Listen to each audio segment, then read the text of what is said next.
apapun. Karena konteksnya, kekuatannya dari posisi hati kita, sikap hati kita. Maka kebaikan yang tulus, kebaikan yang bersumber dari hati, itu jauh lebih penting dari berapa jumlahnya, apa yang diberikan, karena impact-nya sebetulnya bukan bendanya, bukan barangnya, tapi vibrasi kasih sayang di dalam diri kita.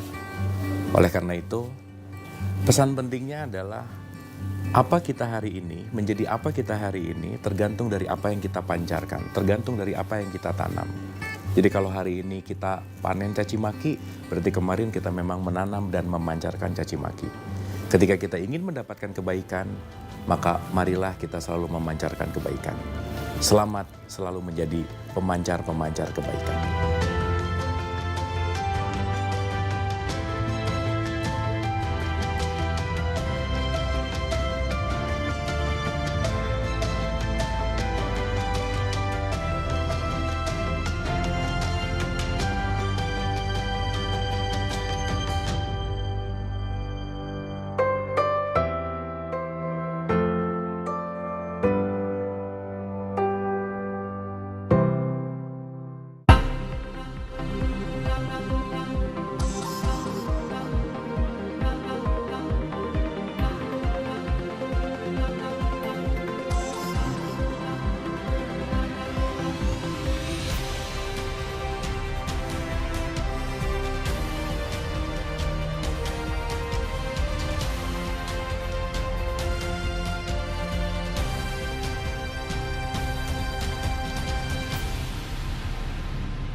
Good morning, Indonesia, Southeast Asia, and the world. Rise and shine, everyone. It is a Thursday morning here in the C Today News Studios located in central Jakarta.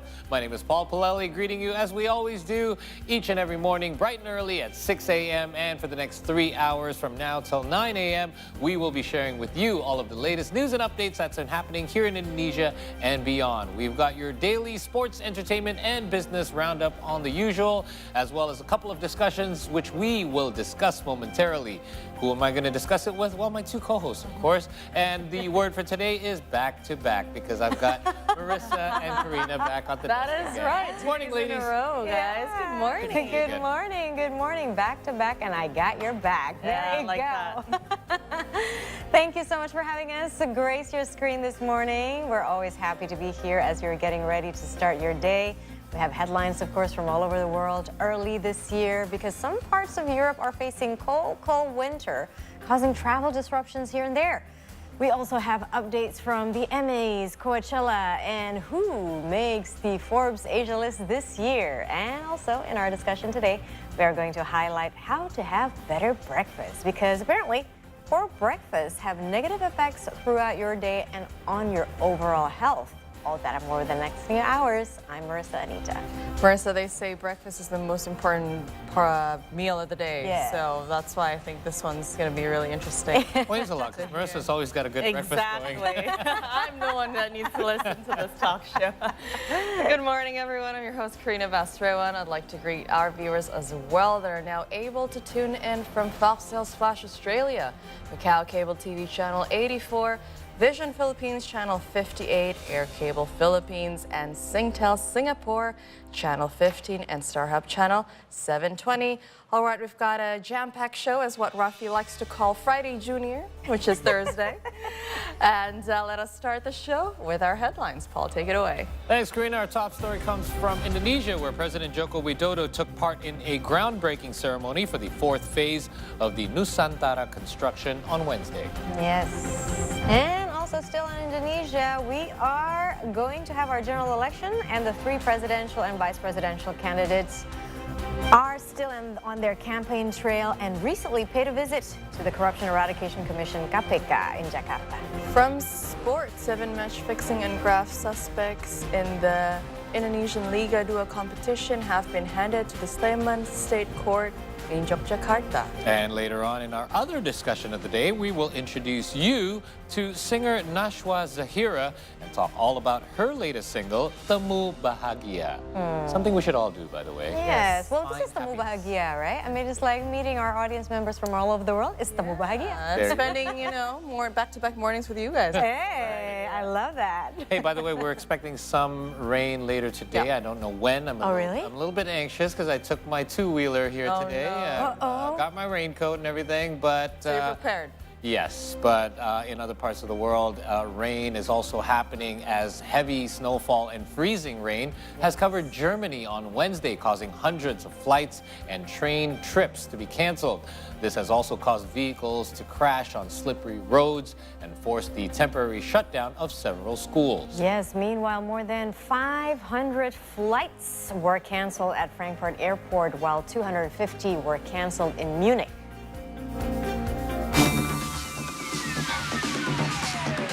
Weather forecasters in Germany warned people of a full-blown storm as snow fell across the country, causing numerous flight cancellations. According to a spokesman for the operator Fraport, takeoffs from Frankfurt Airport were not possible from midday on Wednesday, as aircraft were unable to be de-iced due to persistent rain, with more than 500 flights cancelled. Meanwhile, in western Germany, Saarbrücken Airport closed for the day, and Düsseldorf and Cologne-Bonn airports were also affected by delays and cancellations. Ja, wir erwarten sehr viel Schnee und Eis hier in Frankfurt und in München an den beiden Drehkreuzen der Lufthansa. Das hat natürlich Auswirkungen, da kann man keinen normalen Flugverkehr durchführen. Alleine schon, weil die Fahrzeuge sich nicht bewegen können, die Bahnen sind vereist. Deshalb gibt es nur noch einen Rumpfflugplan. Wir haben die Passagiere rechtzeitig informiert. Das ist sehr ruhig hier an den Flughäfen im Moment und wir gehen auch davon aus, dass das so bleibt heute. National train operator Deutsche Bahn also cancelled several long-distance connections and announced that the maximum speed of its fast ice train would be limited to 200 kilometers per hour due to the extreme weather. The freezing rain across western and southern Germany also led to countless crashes on icy roads in the early morning hours. As a precaution, many schools and kindergartens in the country closed for the day. Meanwhile, some companies offered their employees the option of working from home. Yes, indeed, such weather is not only happening and causing disruptions in Germany, by the way. In Belgium, departures from Brussels Airport in Zaventem, hopefully I pronounced that correctly, were temporarily halted in the afternoon as the runways covered by snow need to be cleared. So again, most flights were delayed by about an hour. Some actually got canceled, including flights to Frankfurt and Munich, of course. Heavy snow fell also at noon in Brussels. This has caused traffic congestions on the Brussels ring. Belgium's transport en commun network was also disrupted. So in Liège and Charleroi, most buses were out of service on Wednesday. In the Netherlands, Weather Institute KNMI has also issued code yellow for many parts of the country due to snowy and slippery conditions. And of course, dozens of flights have been canceled or delayed at Schiphol Airport in Amsterdam. Meanwhile, in Luxembourg, oh my goodness, all schools were closed on Wednesday following a red alert for freezing rain and heavy snowfall declared by the National Crisis Unit on Tuesday. So heavy snowfall also wreaked havoc in Northern Europe, prompting the closure of the main airport in Oslo Wednesday afternoon. The Norwegian Meteorological Institute warned of, quote, very heavy snowfall and strong winds in the eastern coastal regions, including Oslo, saying that extreme weather conditions are expected to persist. Swedish authorities also went on high alert due to a blizzard that was expected to hit most parts of the country Wednesday afternoon. There you go. I used to love snow days, by the way. I had a couple of them when I was in school. Canada. Not so much fun when you're an adult, though. Yeah. No, especially when Yeah. it's blizzard. Yeah. I mean, it's like the wind is that kills, right? Oy. Anyways, on to our next story. Zambia is currently struggling with a countrywide cholera outbreak, which has claimed 363 lives. Now, according to authorities, the number of those who contracted the disease reached 9,500, while 30% of the ones who've died were children under 5. The cholera outbreak in Zambia started in early October and quickly spread to most parts of the country, with most cases found in the capital, Lusaka. Authorities have done measures to contain the outbreak and opened a main treatment center at the Heroes Stadium within the city. Yes, they've also accepted the first batch of oral cholera vaccines amounting to 1.4 million doses, which were given by Gavi, the Vaccine Alliance, and other partners Monday. The outbreak has forced the government to keep schools closed, although they were initially set to resume on January the 8th. The outbreak coincided with the rainy season, which led to heavy rainfall that caused many areas to become flooded. Inadequate wastewater management systems and lack of access to clean drinking water contributed to the epidemic, which has claimed 363 people's lives and caused 9,500 to become ill.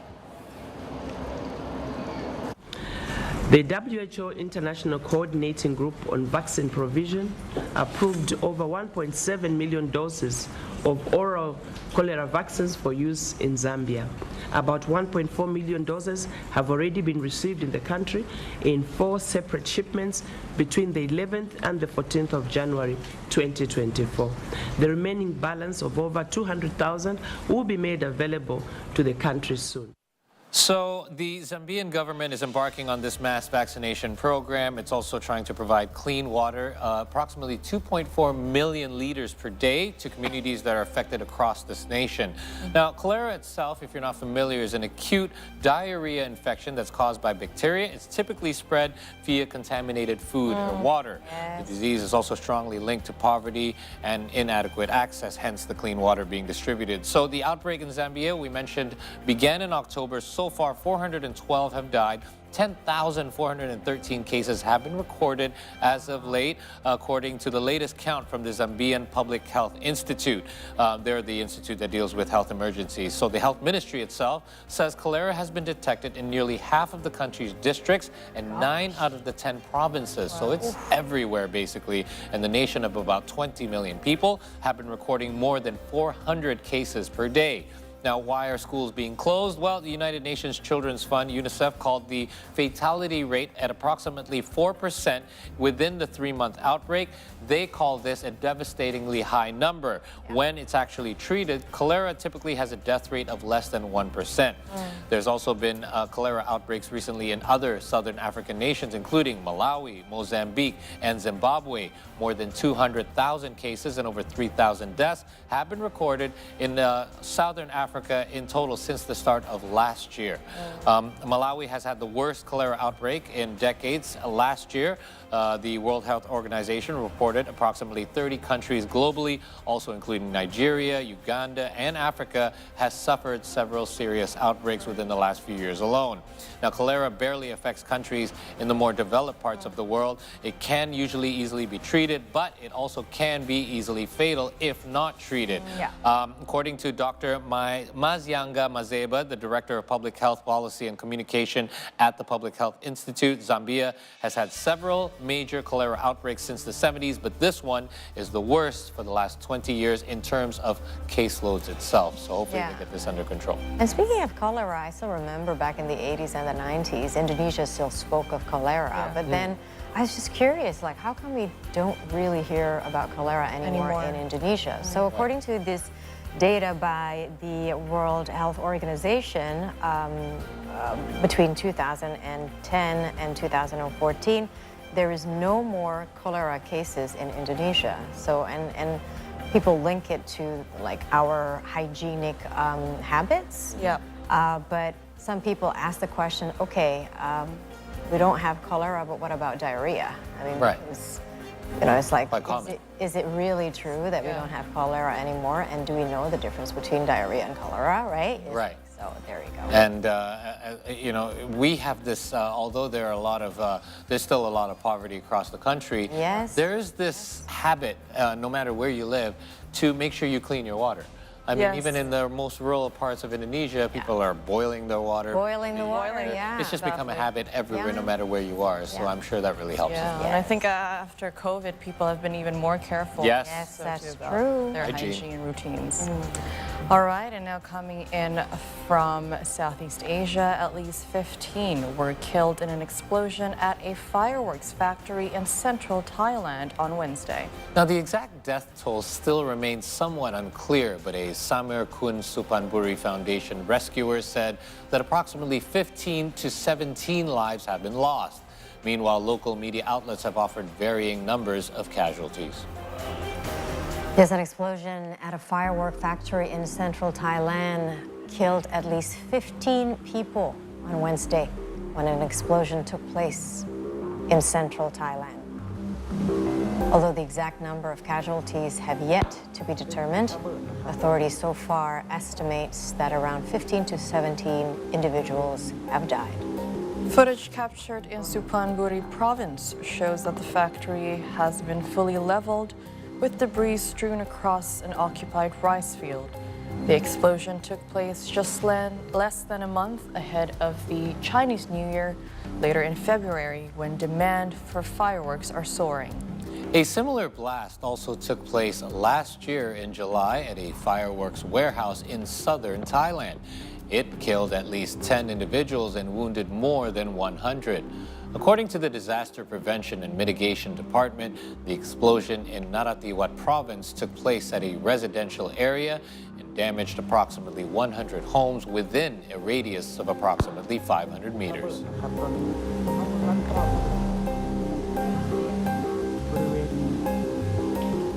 Meanwhile, the Thai Prime Minister was shocked by the amount of deaths from the explosion that took place at the fireworks factory in central Thailand.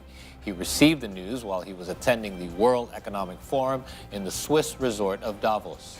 Yes, fireworks are commonly used in festivities in Thailand to satisfy demand. Companies sometimes make and store them in unsafe conditions. มีคนบาดเจ็บเสียชีวิตกี่คนยังไงทราบไหมฮะประมาณผมว่าประมาณตอนนี้วันคร่าวๆประมาณ20ครับเสียชีวิตเหรอประมาณ20ชีวิตครับเพราะว่าตอนนี้คือยืนยันตัวเลขชัดเจนไม่ได้แต่ว่าเท่าที่เราประเมินว่าคนทำงาน20ถึง30คนเนี่ยเราหาตัวไม่เจอเลยโอ้โหแล้วบาดเจ็บเยอะตอนนี้แล้วเรื่องคนบาดเจ็บว่าไงอ่ะคือที่มันเป็นที่โล่งครับเป็นทุ่งนาเป็นทุ่งนาครับเป็นทุ่งนาที่ว่าคงไม่ถูกต้องไม่ถูกกฎหมายครับแต่ว่าอันนั้นไม่เรื่องผมยังไม่โฟกัสเรื่องกฎหมายผมโฟกัสเรื่องคนเจ็บก่อน And now we move on to right here in Indonesia, where President Joko Widodo took part in the groundbreaking ceremony for the fourth phase of Nusantara construction in North Penajam Pasir Regency of East Kalimantan on Wednesday. And that the president is confident that the construction of Indonesia's new capital city can improve with more investment.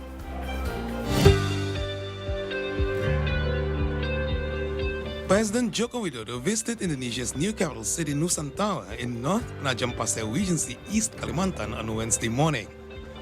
During his visit, the president took part in a groundbreaking ceremony that officially marks the fourth phase of Nusantara construction, which includes the establishment of capital city authorities and the city hall.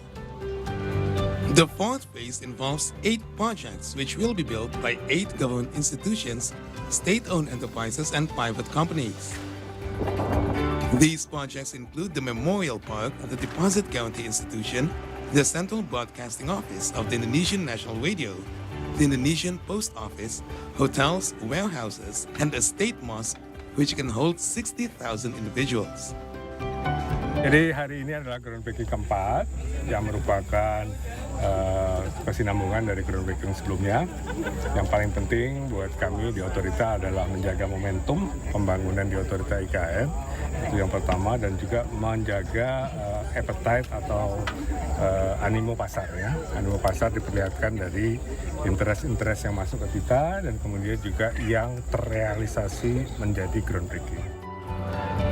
President Joko Widodo is hopeful that the groundbreaking ceremony and the myriad of construction projects can draw more investors. He also said that a significant amount of investment is already streaming to the city, many of which are in the verification stage.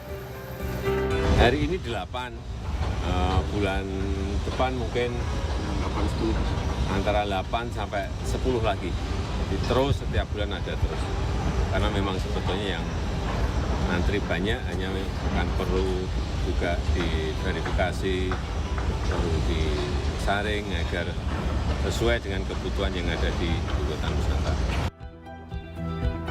Previously, up to 23 domestic investors took part in the groundbreaking ceremony with non-state budget investment amounting to around 41.4 trillion rupees. The amount of investment in the first groundbreaking phase reached 23.1 trillion rupees. The second phase reached 13.1 trillion rupees, and the third phase involved 3 trillion rupees. The process of shifting Indonesia's capital from Jakarta to Nusantara will start with the 79th anniversary of the Indonesian independence on August 17 this year. Currently, the first phase of Nusantara construction has reached 70%. Additionally, the president ensures that the first phase can finish by mid-2024.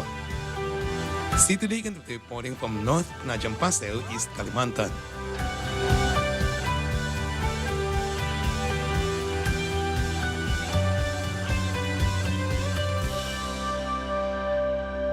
All right, time to take our first short break. Still plenty more to come on today's edition of the C Morning Show, including more updates from right here in Indonesia. Stay tuned.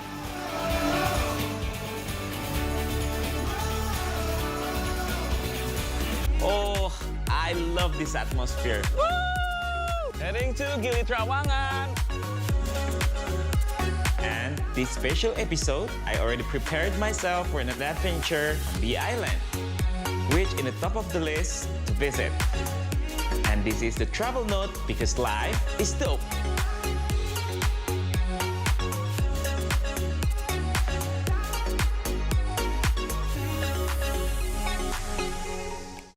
Their existence is now being critically endangered.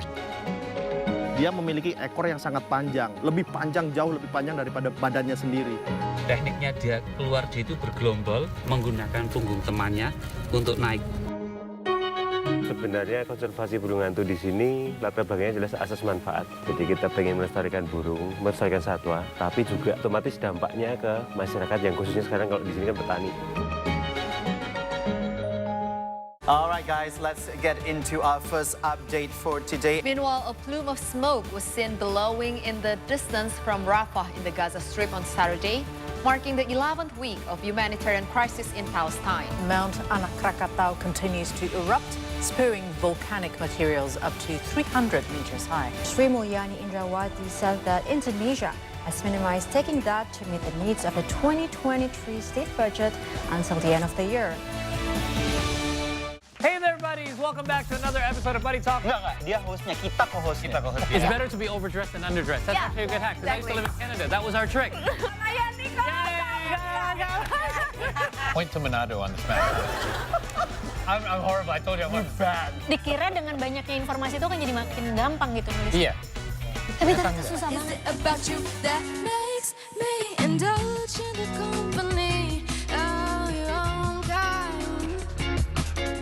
Berangkat aja dulu, kerjakan apa yang ada di depan kalian. Setidaknya kalian hari ini walaupun tidak mendapatkan uang, tapi kalian mendapatkan kesempatan.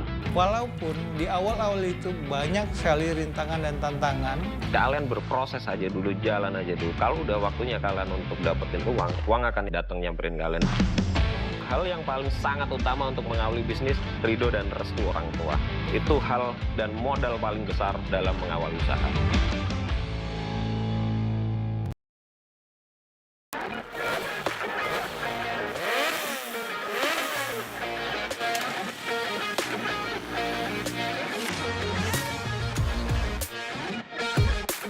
Ini lebih ke klasik modern sih mas ya, dibandingkan yang regular Z900 nakednya.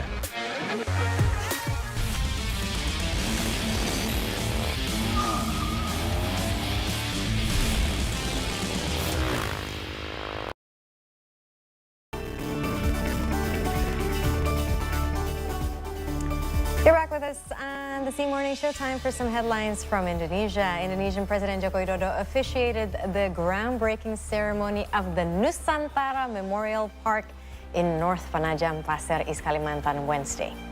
The president stated that the memorial park is built to honor the national heroes who fought for Indonesia's independence and the country's founding fathers.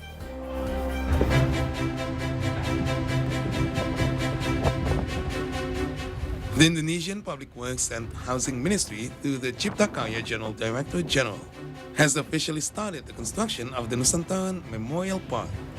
The park will be built in the heart of the capital city. The groundbreaking ceremony, officiated by President Joko Widodo, marks the start of the Memorial Park construction. The park will be used to commemorate Indonesia's Independence Day with a tribute to national heroes.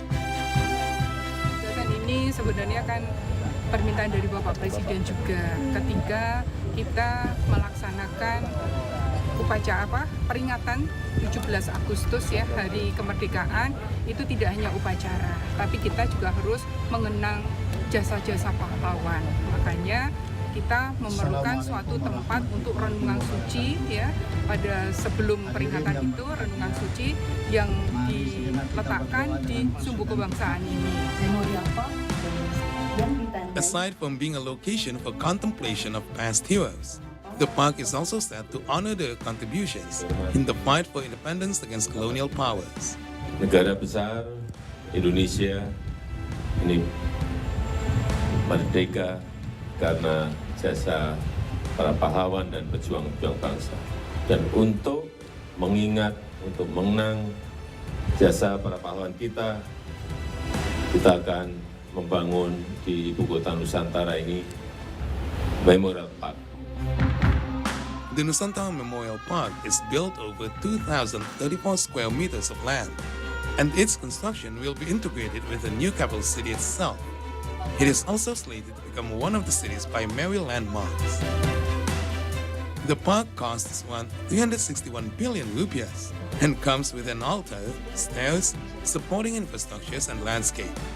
The complex is set to be finished in August this year. CTD can be reporting from North Penajam Pasir, East Kalimantan.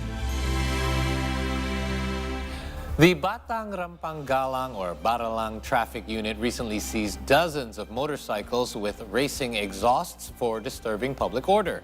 Meanwhile, here in Jakarta, the Metropolitan Traffic Directorate said that it will fine motorcycle users with racing exhausts. Yes, the Karawang Regency government organized a pledge on Wednesday with the aim of stopping public use of racing exhausts.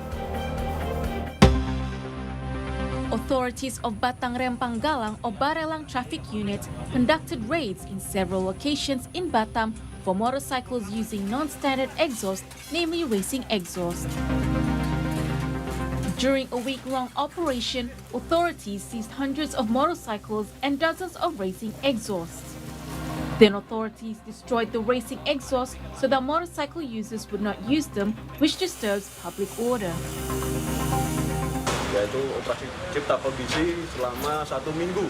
Daripada kegiatan cipta kondisi ini ada berapa kendaraan berong yang berhasil kita amankan, yaitu 452 kendaraan berong yang berhasil kita amankan, termasuk sepeda motornya ada 28 ya. Meanwhile, in Jakarta, Metropolitan Police Traffic Director Senior Commissioner Latif Usman said that police will take action imposing fines to motorcycle users who use racing exhaust in the city. Usman also said that the traffic police in the field will continue to issue warnings to motorcycle users who use racing exhausts. This is done as the exhaust violates regulation and it disturbs public order, especially to road users.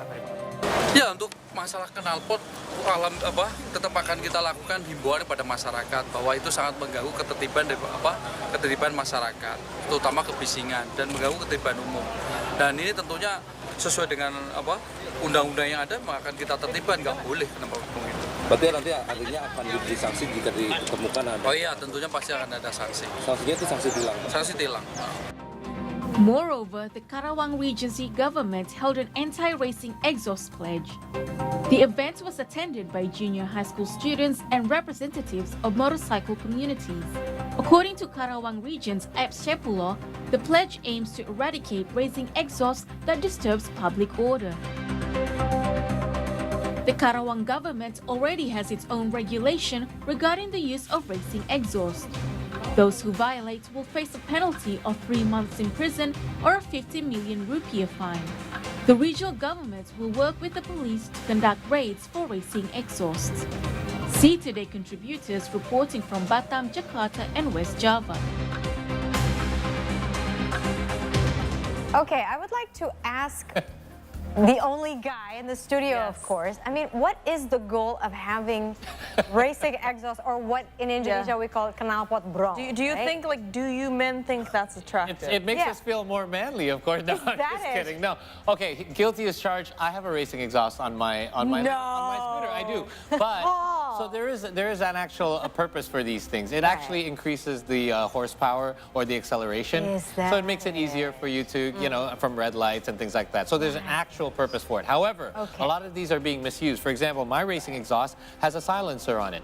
So it's actually not that loud. It's kind of like, it's got a little kind of a rumble on it. But it's called a dB killer. dB is actually decibel, right? Oh, decibel killer. Yes, so it actually lowers the sound, and it doesn't, I'm sure if I went by you wouldn't even notice. But it does increase the horsepower slightly. But a lot of these have been modified. They've taken off, you can take off the dB killer. You can have them removed. You can even remove them yourself. And that makes it really loud, and it makes the air spit out a lot. And some of them, and this, I hate this myself, by the way, when I'm at a red light and I'm on my bike, some of these are angled up. I don't know why. So it got to your face. So it actually, when they accelerate, it actually spits right into my face as well. And I've seen viral videos of people like getting upset and kicking some of these things as well. So it's causing, between motorists themselves, it's actually causing quite a fuss. And it's giving people like me a bad name as well, because I have a racing exhaust, but they're actually legal to a certain extent if you're not misusing it. And you're using it the right way.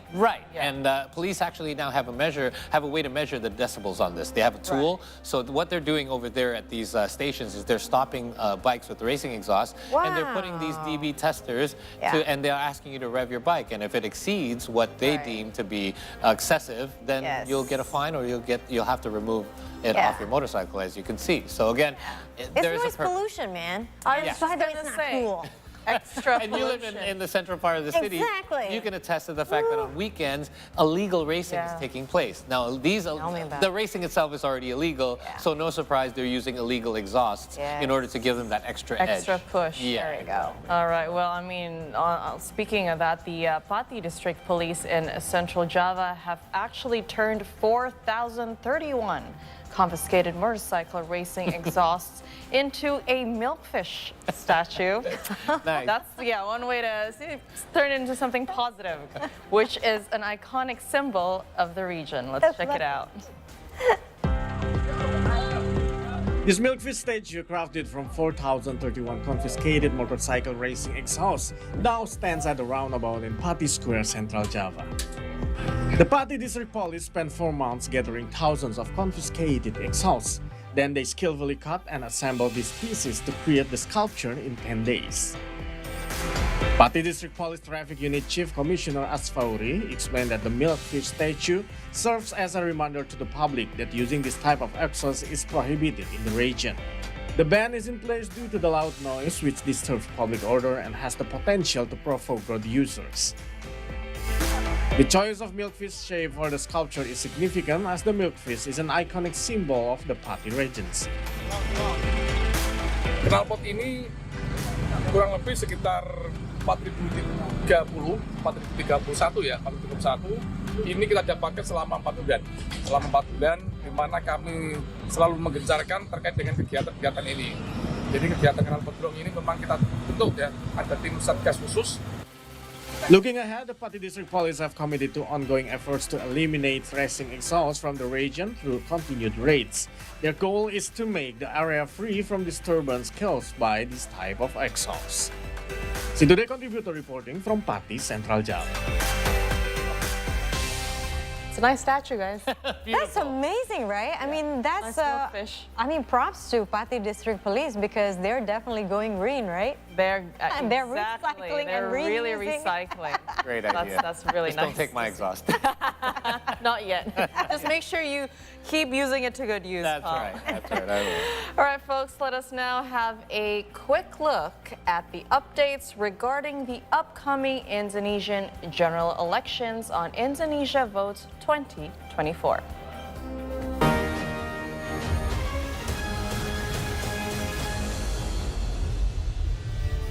First up on the line of updates, presidential candidate number 1, Anies Baswedan, went on a political campaign trail in Bone Regency in South Sulawesi on Wednesday. Yes, meanwhile, presidential candidate number 3, Ganjar Pranowo, visited a number of industries in Kendal, Central Java on the same day.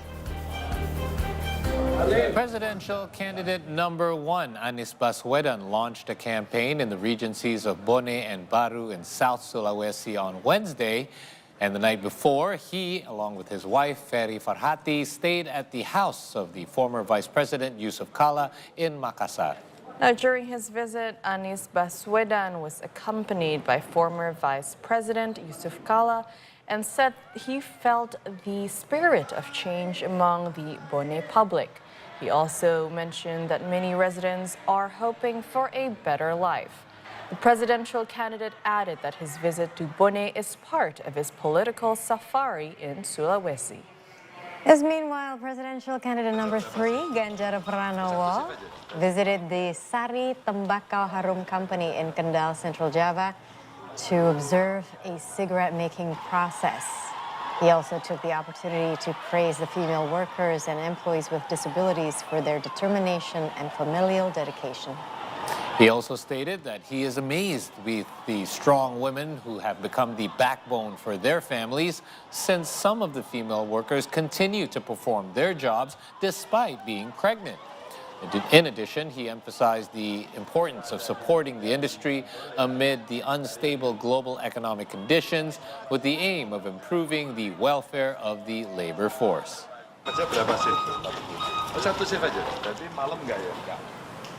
The Indonesian Corruption Eradication Commission, or KPK, invited the 3 presidential and vice presidential candidates to convey their anti-corruption ideas on Wednesday, January the 17th.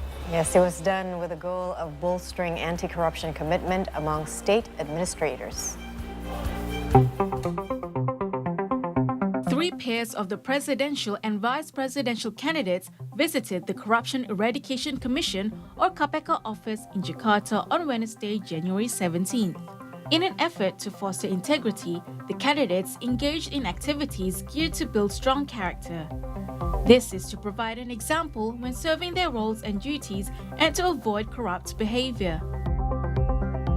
To fight corruption, presidential candidate number 1, Anies Baswedan, addressed several ideas, namely revising the law on KPK, implementing high ethical standards for leaders, recruiting professional KPK leaders and staff, as well as optimizing the report of state administrators' wealth.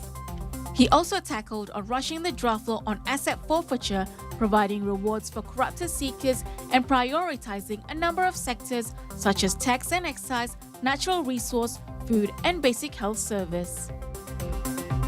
Dan kami tegaskan bahwa komitmen yang kami sampaikan di sini adalah komitmen kami melanjutkan apa yang sudah kami kerjakan selama ini. Bukan semata-mata karena ditugasi menjadi pasangan calon presiden, tapi ini adalah komitmen lama yang akan kami teruskan, dan insya Allah ketika kami ditugaskan, maka integritas menjadi faktor nomor 1 dalam penentuan pribadi-pribadi di pemerintahan. Termasuk ketika penyusunan kabinet, dalam penyusunan pimpinan-pimpinan lembaga, termasuk dalam mengusulkan nama-nama menjadi anggota KPK, pimpinan KPK.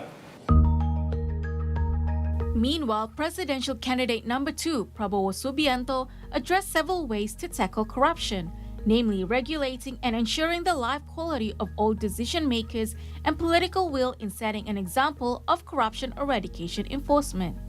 He also said to supporting the optimization of reporting state administrators' wealth and supporting mitigation and prosecution efforts.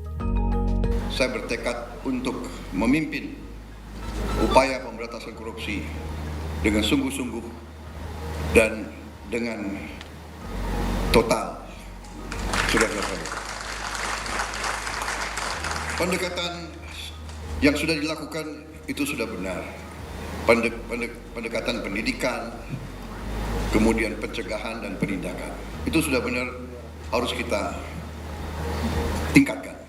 Tetapi saya memandangnya dari segi sistemik, dari segi realisme, Jadi, menurut pandangan saya, kita harus dengan secara realistis mengatur kualitas hidup semua pengambil keputusan yang mengendalikan roda pemerintahan, terutama yang memegang anggaran besar. Moreover, presidential candidate number 3 Ganjar Pranowo also shared several ideas to combat corruption, such as improving economic income, creating financial digitization system with e-planning and e-budgeting, strengthening and energizing law enforcement offices. He also addressed in impoverishing corruptors and imprisoning corruptors in Nusa Kambangan. Bagaimana kemudian dari komitmen itu mesti kita wujudkan dalam gerak nyata. Kami sebut sebagai gaspol, menggandakan anggaran. Bagaimana caranya? Pertumbuhan ekonomi dihitung betul-betul, governance dilakukan, hukum ditegakkan. Pasti pendapatan akan mengalir dengan baik karena potensi kita tinggi. Yang berikutnya adalah sikat KKN dan birokrasi dipoles dengan digitalisasi. Karena kalau regulasi sudah baik, sistem kelembagaannya sudah baik, maka aktor yang mesti kita pilih juga harus baik. In addition to presenting the vision and mission by the 3 candidates, KPK also provided them with the latest information and data on corruption in Indonesia. This includes conveying compliance of officials and submitting the report of state organizers' assets. Fakhrian Bahri, Reza Anindita, Ramadan for C Today.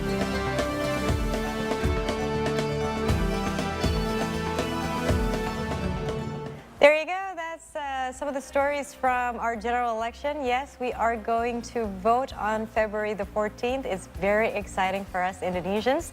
And now it's time for a quick break. But when we come back, we'll bring you some updates from the world of sports. What are the highlights, Paul? Well, it's also exciting for us Indonesians in the world of sports because we are finally back in the AFC despite losing our first match. But we do have more updates from the 2024 AFC Asian Cup, along with some updates from the NBA and also an alleged match fixing and graft case taking place right here in Indonesia. All that and more when we return here on the C Morning Show. Stay tuned. I've got your sports update coming up next.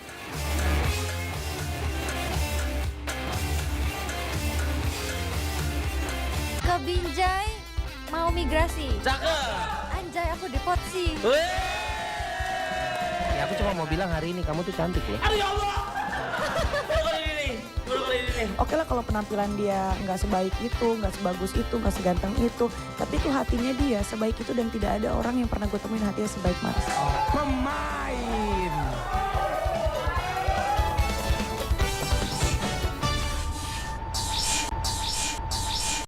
All right, guys, let's get into our first update for today. Meanwhile, a plume of smoke was seen billowing in the distance from Rafah in the Gaza Strip on Saturday, marking the 11th week of humanitarian crisis in Palestine. Mount Anak Krakatau continues to erupt, spewing volcanic materials up to 300 meters high. Sri Mulyani Indrawati said that Indonesia has minimized taking that to meet the needs of the 2023 state budget until the end of the year. Asian flavors is gaining more popularity around the world in the last decade.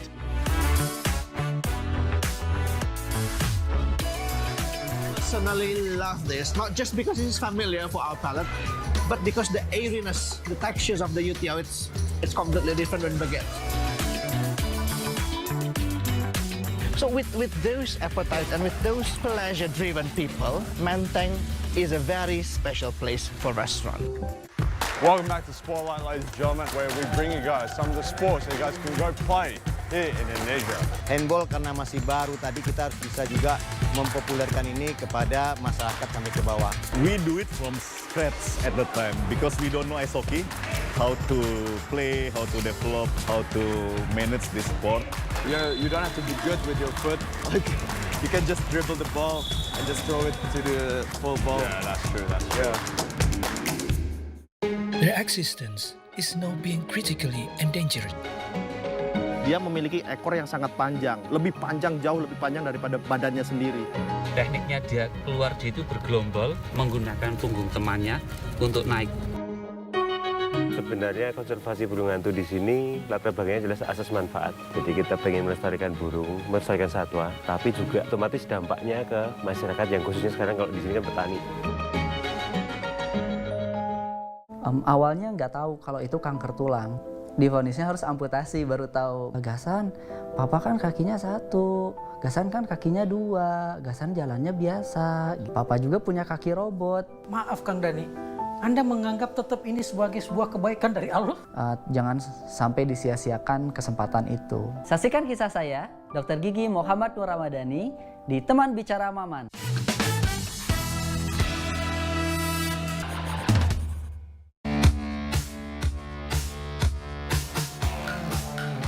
Hi everyone, welcome back to the C Morning Show. As mentioned prior to the break, I've got some of your latest sports update in this segment.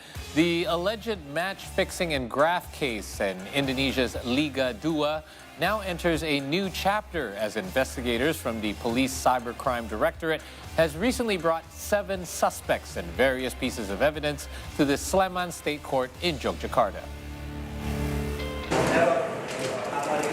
7 different match-fixing and graft suspects in the Indonesian Liga 2 competition have been transferred to the Sleman State Court in Yogyakarta.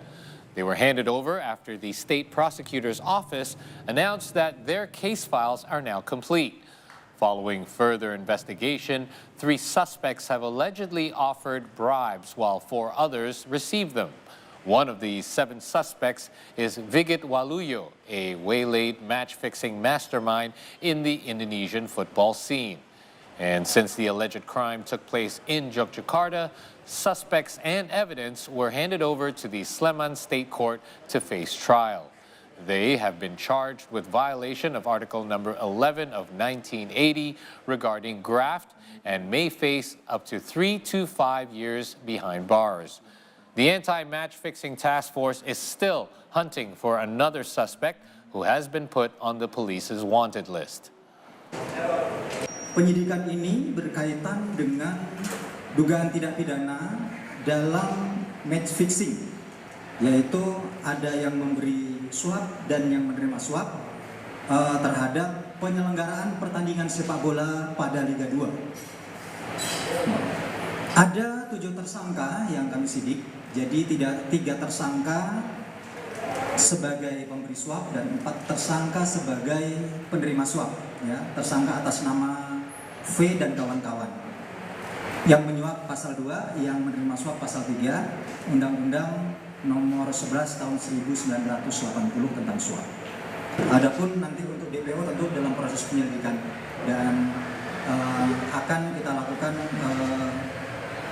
pengembangan untuk selanjutnya jika memang nanti kita temukan tentunya akan kita lakukan penyidikan. Next up, we have some updates from the 2023 AFC Asian Cup, where the Chinese national team failed to secure full points in the 2023 Asian Cup yet again. The Dragons team was held to a goalless draw by Lebanon at the Al Thumama Stadium in Doha, Qatar. Despite the tie, China actually appeared more dominant throughout the match. Alexander Jankovic's squad made 14 shots, 7 of which were on target, paired with 62% ball possession. These are better than Lebanon's 10 shots and 38% ball possession. Despite this, China found it difficult to penetrate the Lebanese defense in the first half, causing the score to remain 0 in halftime. Both teams were unable to score yet again in the second half, even with more than 10 minutes of injury time. The match concluded without a goal. It was China's second goalless draw in the 2023 Asian Cup after achieving a similar result in their first match day against Tajikistan. On the other hand, Lebanon gained their first point in the competition after losing 3-0 to Qatar in their opening match. Lebanese player Khalil Khamis initially committed a hard violation by kicking Chinese player Dai Waitsun in the face in the 13th minute. The incident garners controversy since Khamis was not penalized for his violation.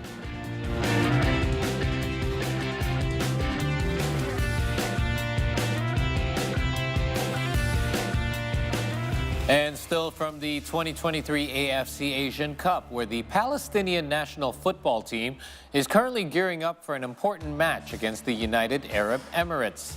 The Fedayeen is aiming to secure full points with the goal of advancing to the round of 16. Palestine has finished its preparations on Wednesday as they will be facing a crucial match in the AFC Asian Cup against the United Arab Emirates at the Al Janoub Stadium.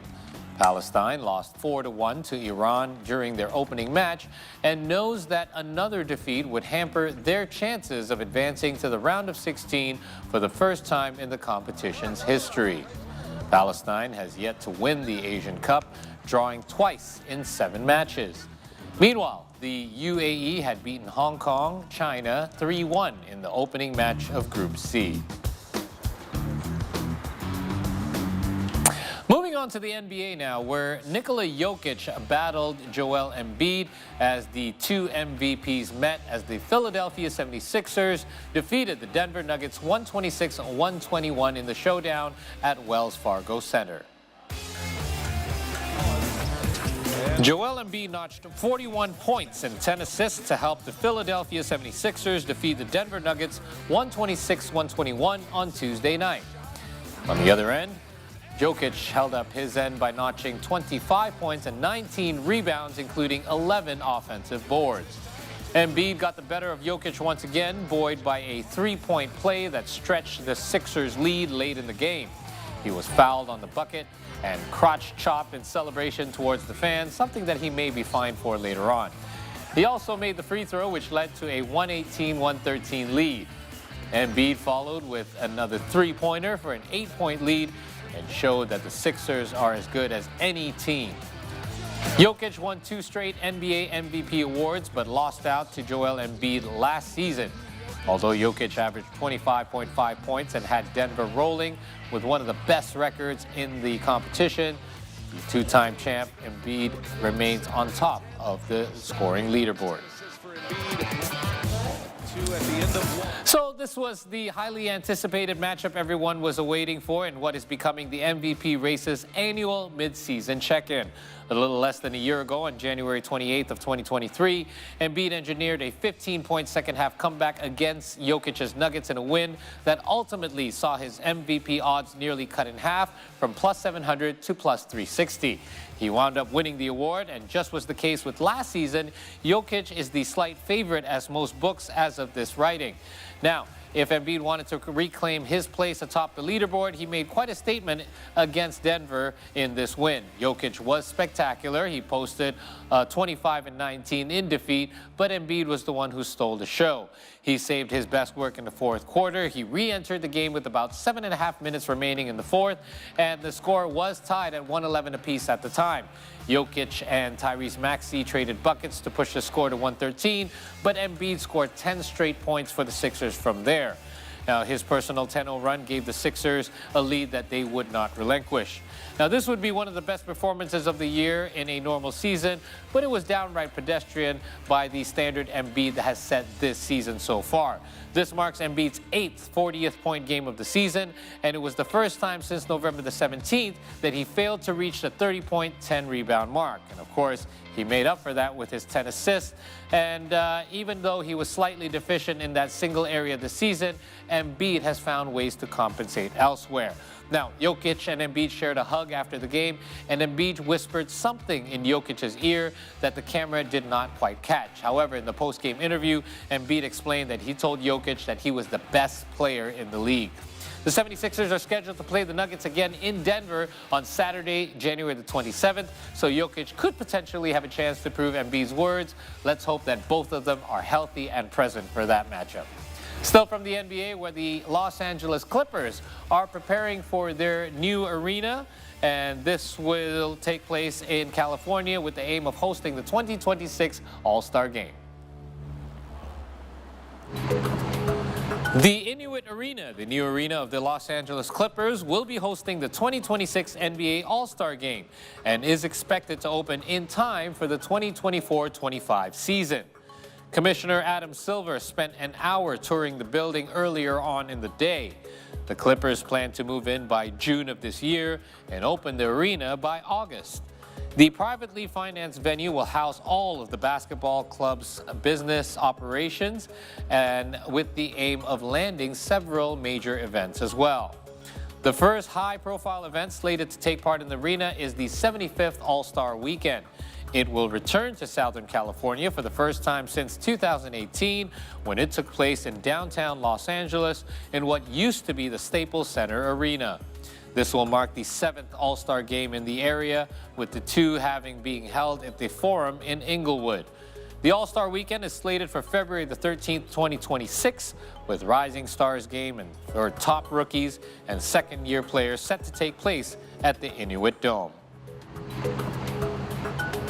It is my absolute privilege to announce the 2026 NBA All-Star Game will be held here in Inglewood at this brand new Intuit Dome.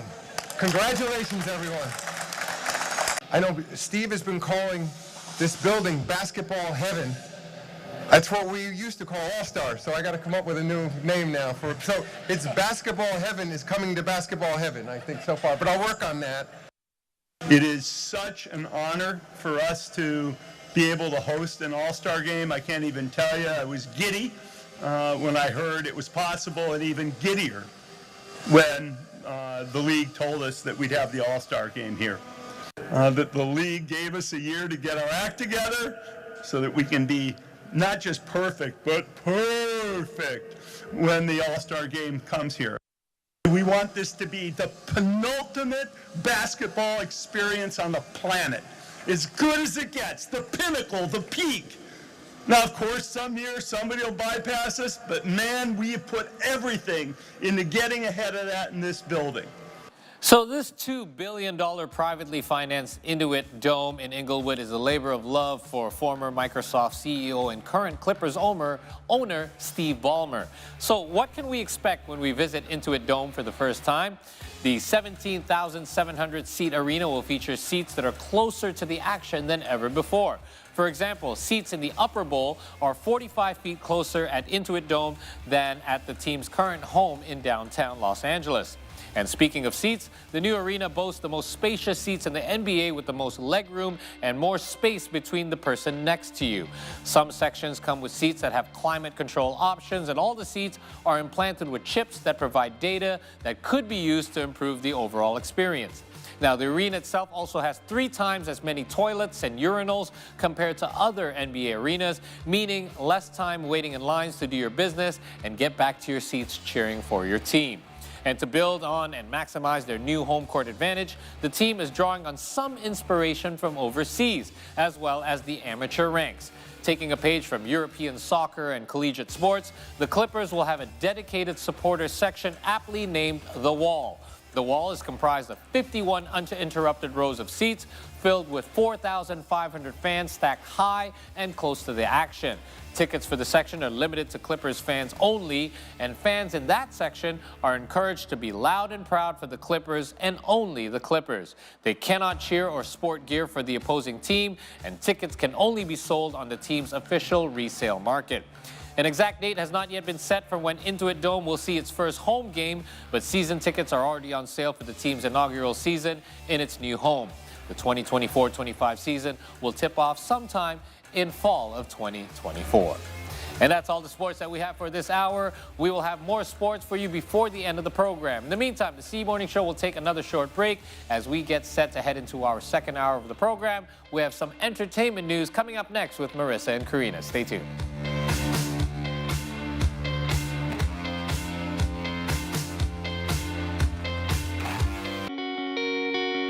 The beauty and the excitement of being there. Indescribable through such an iconic, historical, and magnificent. Let's take a look around, shall we? Come on in.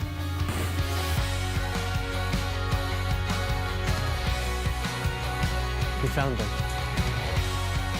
Where people come and go. A cup of tea, a perfect way to end your day.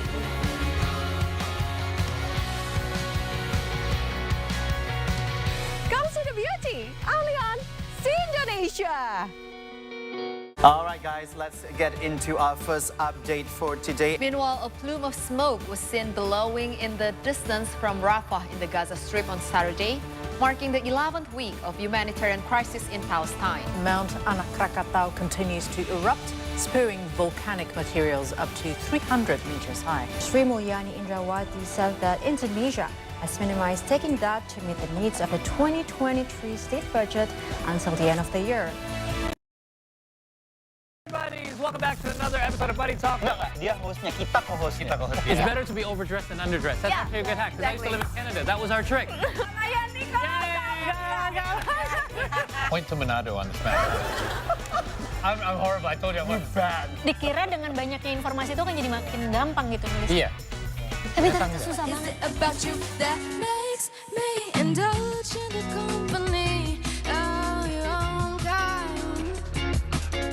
Berangkat aja dulu, kerjakan apa yang ada di depan kalian. Setidaknya kalian hari ini walaupun tidak mendapatkan uang, tapi kalian mendapatkan kesempatan. Walaupun di awal-awal itu banyak sekali rintangan dan tantangan. Kalian berproses aja dulu, jalan aja dulu. Kalau udah waktunya kalian untuk dapetin uang akan datang nyamperin kalian. Hal yang paling sangat utama untuk mengawali bisnis, ridho dan restu orang tua. Itu hal dan modal paling besar dalam mengawali usaha. Bahkan brosurnya aja Pak, saya udah pelan-pelanin jalan. Ditegur, Mas cepetan gitu. Dia bisa baca perilaku kamu. Sekalian itu mau baca tarot nggak? Iya. Oh iya, Sir. Sama mana tangan kamu? Keren banget. Mau, Om.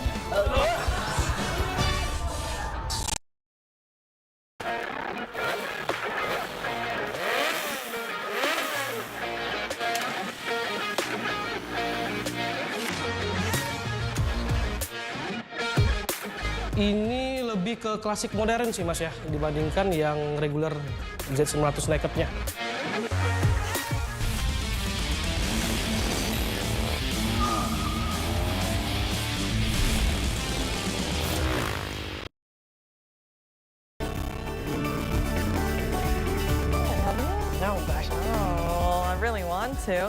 Good morning, everyone. Welcome back to the C Morning Show. Sit with us on C today. Now, Marissa and I were just talking about Coachella. Have you ever been? I've never been, and I really, really want to. So maybe, I don't know, this year? This year? Have you been? No. No. I'm not the type. I'm not the Coachella type. I mean, nothing wrong with that, but I feel like I've always wanted to go. Right. Especially like when I was in my early 20s. Of course. So I'm like, I want to go all 3 days. Party time, excellent, you know? right? Yeah. Now I'm like, maybe one day just to get a taste of it. Yeah. But speaking of Coachella, the Valley Music and Arts Festival is finally back, allowing many to gear up for, wow, not only 1 but 2 weekends of music, arts, and festival vibes in the Californian desert. Now, the entire schedule for the 2024 season has also been announced. Well, let's decide whether you want to go this year, not right? 1 weekend, but 2 weekends. Exactly. So the lineup features popular ska punk rock band No Doubt as one of the 4 headlining acts. The band will also make a live performance after 10 years. What are we doing here, guys? So as you can see in a video posted on social media, lead singer Gwen Stefani was seen texting her bandmates to join her on a video call, hinting at their impending reunion. The band then decided to hang out and play a show together. That's right. Now, Coachella is set to take place over 2 weekends this April from the 12th to the 14th, and the weekend after, the 19th to the 21st, with Doja Cat, Tyler, the Creator, and Lana Del Rey headlining the music festival. I must say the lineup is really, really good. I mean, No Doubt and Lana Del Rey, that's my game. Other artists confirmed, including Sabrina Carpenter, Ice Spice, GJ Snake, Suki Waterhouse, Tinashe, Jhené Aiko, Lil Yachty, and Bebe Rexha, and Mean Girls actress Renee Rapp. Wow, what there a you go. lineup. What do you think? Are you going? Are you going? Are you going? A little tempting. Oh, I don't know, Marissa. Maybe 1 I'll keep you posted. Yeah. I'll sleep on it. You'll sleep on it. But you know what? There's a Tempting lineup. I know, right? Yeah. It is a tempting lineup, but It really is. I guess maybe not too tempting for me because I'd rather go to the Rotterdam Jazz Festival in summer. That's more your jam for sure. Yes, that is. And it's in the summer. I mean, how can you not enjoy Europe in the summer? Exactly right. Yes. So from music, we are going to move on to movies or movie awards. The 75th Primetime Emmy Awards took place in Los Angeles Monday night and honored the best in television. Anthony Anderson hosted the ceremony for the first time. Yes, Succession, The Bear, and Beef brought home some of the awards. Yes, the show The Bear nearly swept all the trophies in the comedy category. They won 6 awards, including Outstanding Lead Actor, Supporting Actress, Outstanding Directing, and Writing. And also, of course, as you can see, the actor here following closely was Succession that secured 6 trophies, including Outstanding Drama Series. Wow, now Beef triumphed with 5 trophies in the limited or anthology series category. Stephen Yeun and Ali Wong made history as the first Asian Americans to win in their respective categories, with Yeun securing the Best Actor in a Limited Series award and Ali Wong taking home the Best Actress accolade. Wow, very excited for them. The Emmy Awards for 2023 were ultimately held in 2024, following a 4-year delay due to the repercussions of the Hollywood writers and actors strike. The Emmy Awards took place after both the Golden Globes and Critics' Choice Awards were held. How very exciting. Have you seen Beef? No, I have not. That series is a must-watch on Much Netflix. recommended? Okay. Yes, yes. I will. Like Asian American Yeah. life. Oh, theme. I have seen Yeah? clips of it, but I haven't actually seen it. So amazing. Okay, I need to watch it.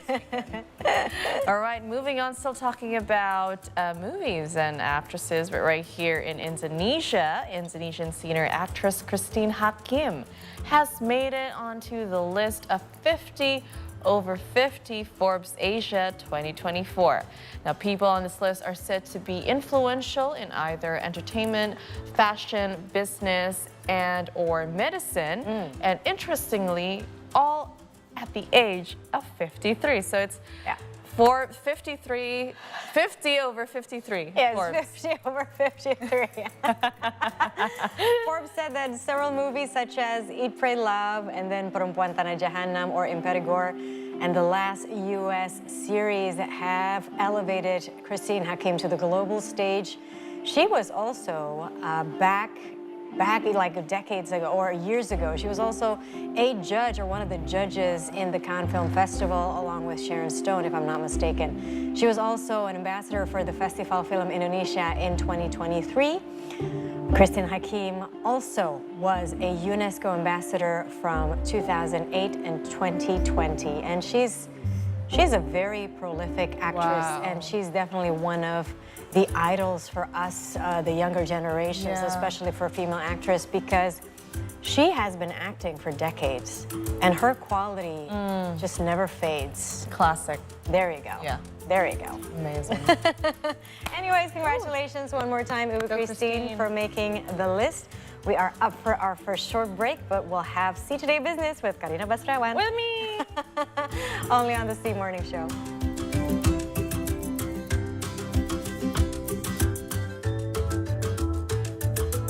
Oh, I love this atmosphere. Woo! Heading to Gili Trawangan. And this special episode, I already prepared myself for an adventure on the island, which in the top of the list to visit. And this is the travel note because life is dope.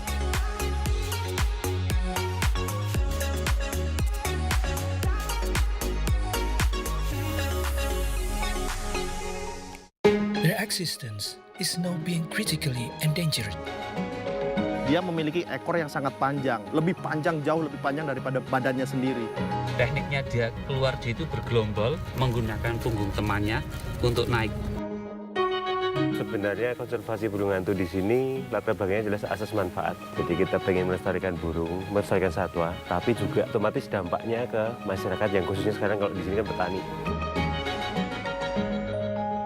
Alright guys, let's get into our first update for today. Meanwhile, a plume of smoke was seen billowing in the distance from Rafah in the Gaza Strip on Saturday, marking the 11th week of humanitarian crisis in Palestine. Mount Anak Krakatau continues to erupt, spewing volcanic materials up to 300 meters high. Sri Mulyani Indrawati said that Indonesia has minimized taking that to meet the needs of the 2023 state budget until the end of the year. Hey there, buddies! Welcome back to another episode of Buddy Talk. Enggak, dia hostnya, kita co-hostnya. It's better to be overdressed than underdressed. That's actually a good hack, because I used to live in Canada. That was our trick. Point to Manado on the smash. I'm horrible. I told you I'm bad. Dikira dengan banyaknya informasi itu kan jadi makin gampang gitu nulis. Iya. Tapi ternyata susah banget.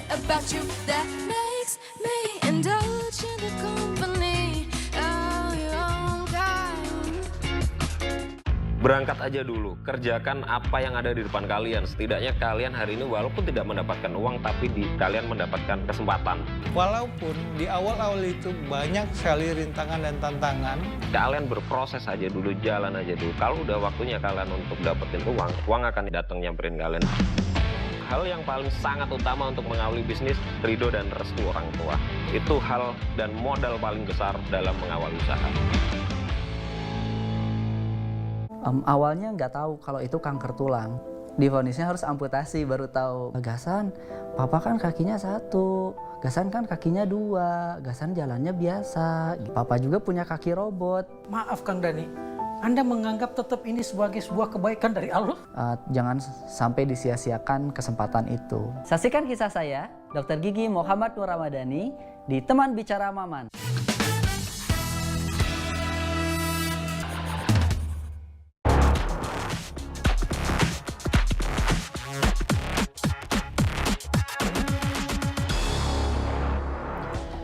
Welcome back to the C Morning Show. Still with us on C Today. Now it is 7:10 in the AM, which means it's time for some business updates.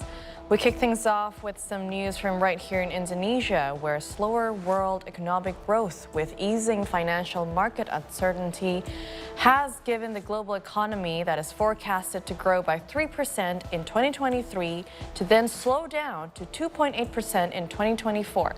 Now, Bank Indonesia is optimistic, however, that the inflation rate in the country will remain under control, staying within the target level of 1.5% to 3.5%, in 2024.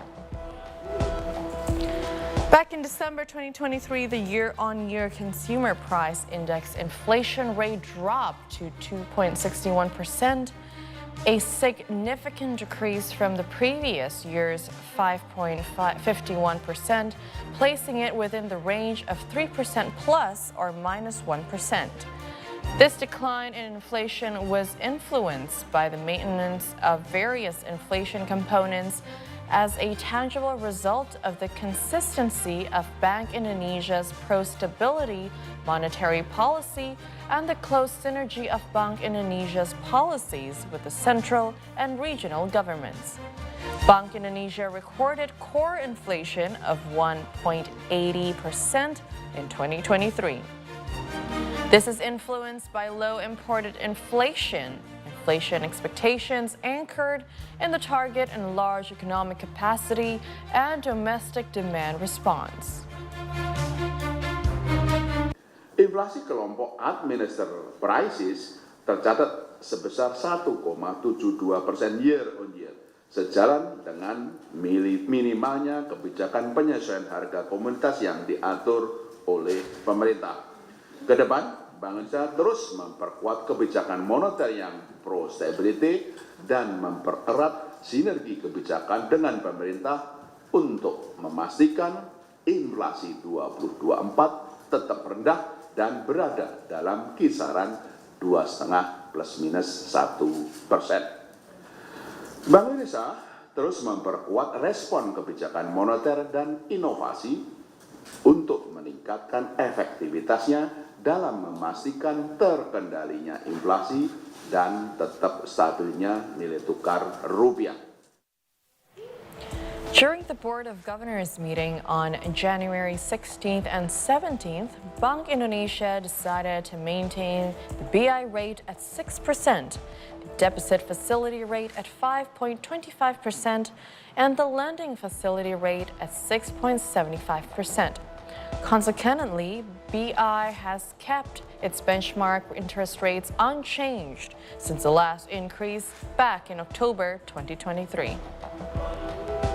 Keputusan mempertahankan BI rate pada level 6% tetap konsisten dengan fokus kebijakan moneter yang pro-stability, yaitu untuk penguatan stabilisasi nilai tukar rupiah serta langkah preemptif dan forward-looking untuk memastikan inflasi tetap terkendali dalam kisaran 2,5 plus minus 1% pada 2024 dan 2025. Earlier this week on Monday, January 15th, China's Ministry of Industry and Information Technology has revealed that China's shipbuilding output for 2023 hit 42.3 million deadweight tons, marking an 11.8% increase from 2022. This solidifies China's position as the world's largest shipbuilder for over 14 consecutive years. According to the latest data released by China's Ministry of Industry and Information Technology, China's total ship production output in 2023 reached 43.3 million deadweight tons, accounting for 50% of the world's total output. Global supply chain disruption in recent years has also led to a surge in new ship orders as various shipping companies ordered new ships to increase their freight capacity. This has allowed China to achieve a 56% year-on-year increase in new ship orders in 2023, accounting for more than 66% of the world's total ship orders. 现在整个中国船舶工业在全球的发展中是一种上升的这么一个势头，这也反映出我们现在整体造船的这个实力。2023年，我觉得用全面2个字，可能更好的去彰显我们所取得的成绩。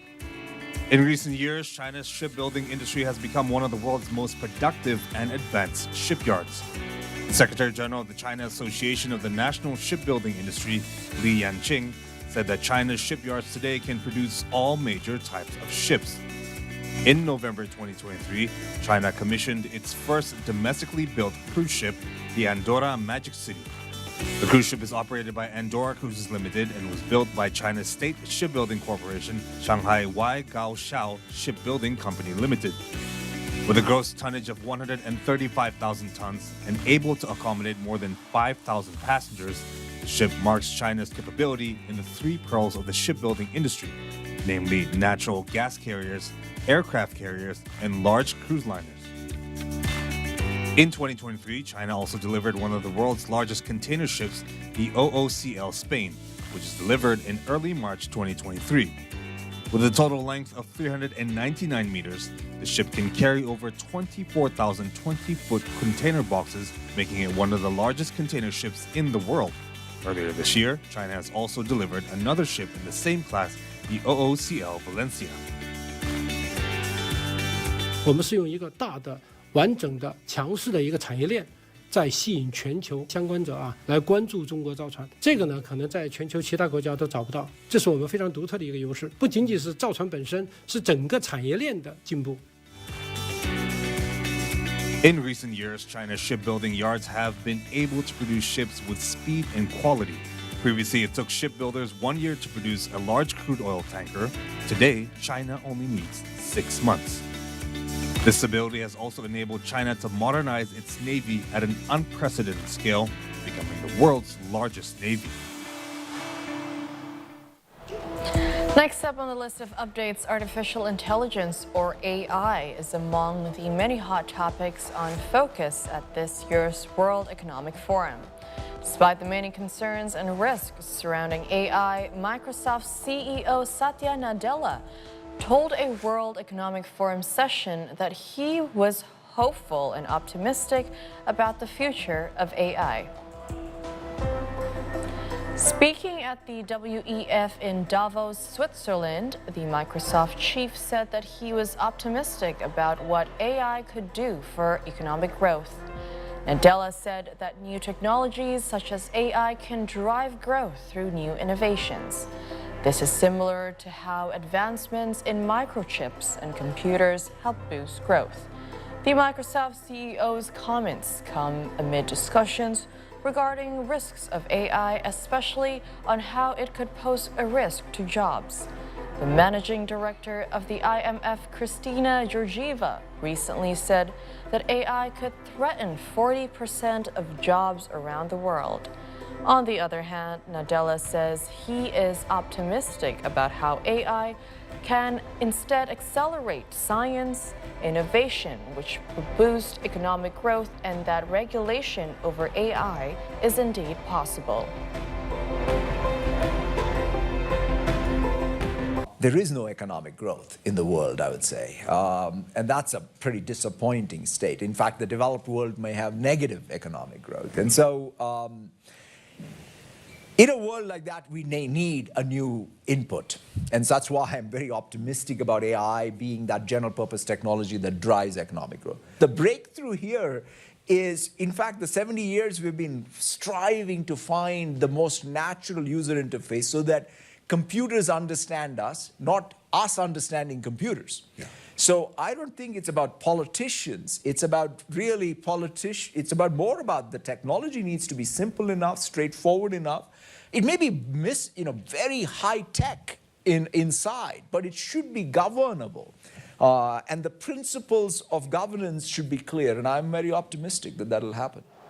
And that's all the business updates that we have for you this morning. We're due for another short break, but when we return, we will have our first talk show of the day with Paul and Marissa talking about the negative effects of poor breakfast.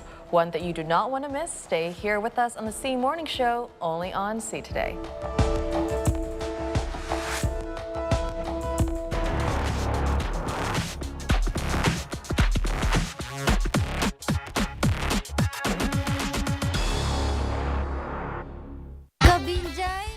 Mau migrasi. Cakep. Anjay, aku depotsi.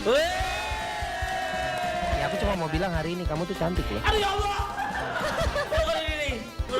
Oke lah kalau penampilan dia nggak sebaik itu, nggak sebagus itu, nggak seganteng itu, tapi itu hatinya dia sebaik itu dan tidak ada orang yang pernah gue temuin hatinya sebaik Mars. Pemain.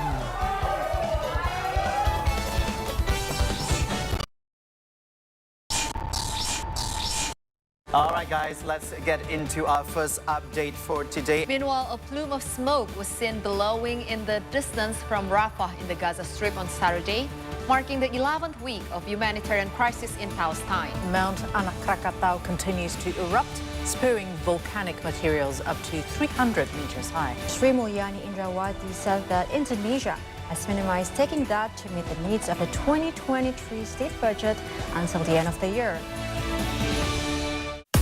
Asian flavors is gaining more popularity around the world in the last decade.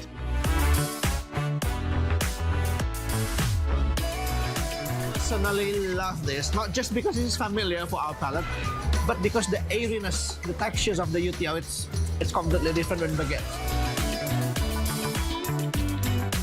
So with those appetites and with those pleasure-driven people, Menteng is a very special place for restaurant. Welcome back to Spotlight, ladies and gentlemen, where we bring you guys some of the sports that you guys can go play here in Indonesia. Handball karena masih baru, tadi kita harus bisa juga mempopulerkan ini kepada masyarakat sampai ke bawah. We do it from scratch at the time because we don't know ice hockey, how to play, how to develop, how to manage this sport. You don't have to be good with your foot. You can just dribble the ball and just throw it to the full ball. Yeah, that's true. That's true. Yeah. Oh, I love this atmosphere. Woo! Heading to Gili Trawangan. And this special episode, I already prepared myself for an adventure on the island, which in the top of the list to visit. And this is the travel note because life is dope.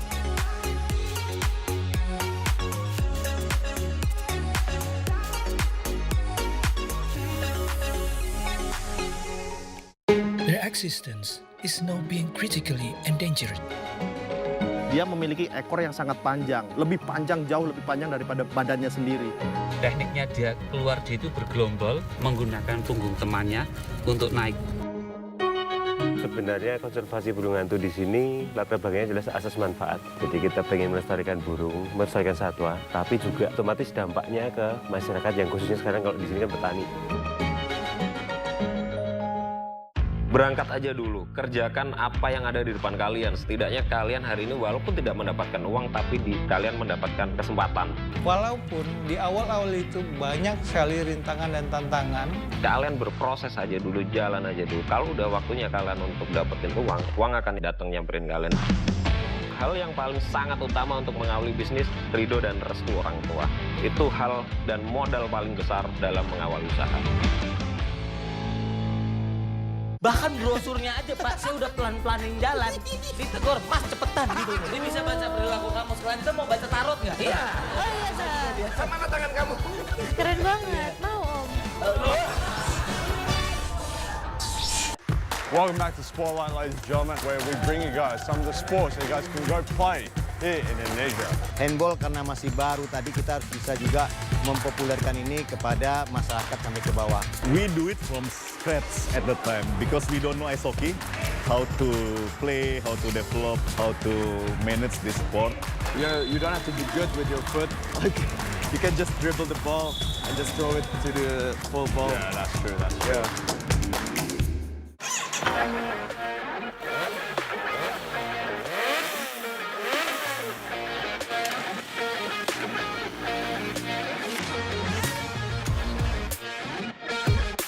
Ini lebih ke klasik modern sih Mas ya, dibandingkan yang regular Z900 nakednya.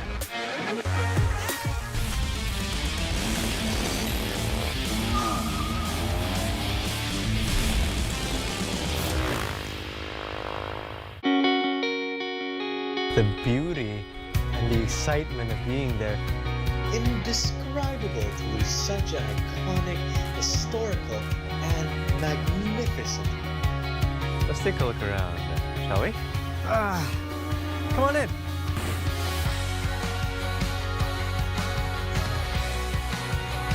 We found them. Where people come and go.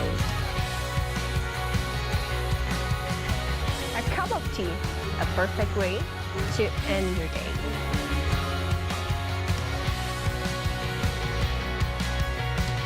Come see the beauty, only on See Indonesia.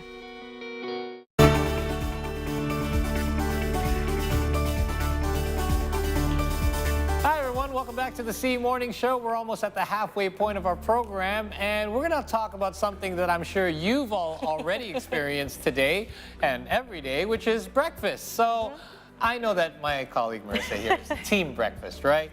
Well, breakfast is important. Actually, it's funny, Paul, because whenever I'm hosting this show with you, I would have breakfast because the office actually, you know, provides us breakfast. But when I'm not doing it, my breakfast is only coffee. Is that right? Yes, Oh, so only you don't actually coffee. have it at home? No, I mean, I don't have it at home. So there you go. What about you? I use, okay, so disclaimer, I actually did intermittent fasting for almost 7 years. Wow. And that involved me, and you can do it at different times, but I did it at a time where I would skip breakfast completely and I would only start eating like midday. Yes. And it worked for a while for what I wanted, but now I'm team breakfast. Like I have my breakfast at 4 a.m. before I come in here. Seriously? My wife makes me an amazing open-faced sourdough sandwich with some peanut butter and bananas on it. And that has become my staple every day now. Oh, Had that's it so even nice. today, Chi-Chi, amazing wife. Hello. Well, breakfast is usually for most of us very useful because a lot of us feel that after having breakfast we would have enough energy for our daily activities. However, if we eat the wrong menu at breakfast, it may actually have a negative impact on our body. So joining us to delve more into this topic is Dr. Jualita Surapsari, who is a physician nutrition specialist. Good morning, Doc. Thank you for joining us. Good morning, Dr. Lita. Good morning. Thank you so much for being here. I have a confession to make. Okay, go ahead. This morning I had nasi kuning for breakfast. Is that a good breakfast or not a good breakfast? Did you put the protein in it? Yes. There's chicken, and there's also noodles, so carbs on carbs. Oh, I usually love carbs on carbs. And then fiber? There's, kerupuk. There's the crackers no as well. fiber? No fiber. No fiber, no veggies. Ooh, what do you think? Not really ideal breakfast. Okay. All right. Got it. So let's first talk about this statement that our colleague Karina said, which is something we always hear. Breakfast is the most important meal of the day. Yes. Is that true? Is that still true now? I cannot say that 100% true. Okay. Because we need to apply this to a very individual. Yes. If we look at the scientific evidence about the importance of breakfast, so in the meta-analysis is how we examine data from the several studies. It was concluded that for the breakfast skippers, they tend to have cardiovascular and metabolic disease in the later life, like diabetes, obese, hypertension. Those that skipped breakfast. Yeah. Okay. Even if you skip breakfast only once per week, you have the tendency of having that disease. That seems I need to odd change. to me, right? Like, Yeah. I mean, Yeah. I skip breakfast 5 days in a week, Doc. So But we need to be very careful in interpreting this data. Okay. Because if we suggest for to adults that have already an established eating habit, sometimes we have an opposite effect. It means that, oh, Marisa, if you have the tendency, you have the habit of skipping breakfast for years, Yes. and then I suggest you, oh, Marisa, you need to have a breakfast every day with blah, blah, blah, blah. Yeah. It doesn't guarantee that you will have a benefit effect of this. Right, because my body has actually adapted to my habit for years. And advising a breakfast in someone that having the established eating habit for years is just adding more calories to them. Correct. Yeah. And it will make difficult in doing the weight management. but Doc, I used to argue with people all the time when they did intermittent fasting. I used to say, well, I am having my breakfast because by definition, the word break fast is I'm breaking my fast. So whether I do it at 8 a.m. when I wake up, or if I do it at 12 noon, it should hold the same kind of value, or doesn't it? It doesn't. Okay, it doesn't. Because if we break the fast, let's say you have your early breakfast at 4, and you have the breakfast at, let's say, 12, in your lunchtime, it will be different because we already have our daily activity since the morning. Right.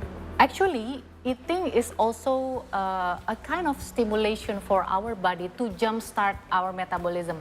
Can you explain a little bit about metabolism? Because many people don't understand what metabolism Okay, metabolism is a process in our body. Okay, have you heard about the diet-induced thermogenesis? What is that, Doctor? Okay, so when we eat, so actually our body will start to digest and then absorb and then doing the metabolism like, we eat carbs, so we need to break down the carbohydrate into the glucose. Yes. And then we eat the micronutrients like vitamin and mineral. So the vitamin and minerals should be absorbed and then getting into the circulation into the target cell. Yes. We can say that's the metabolism. Yeah. And this happens usually immediately after eating. So after we eat, actually our metabolic rate will be increased.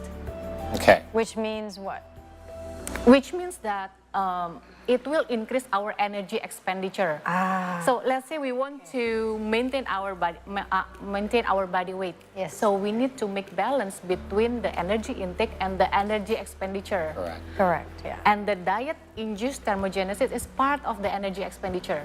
Right. So it means that if you have a long fasting, let's say someone with the intermittent fasting can apply until 22 hours. Whoa, that's long. Yeah, I'm so hungry.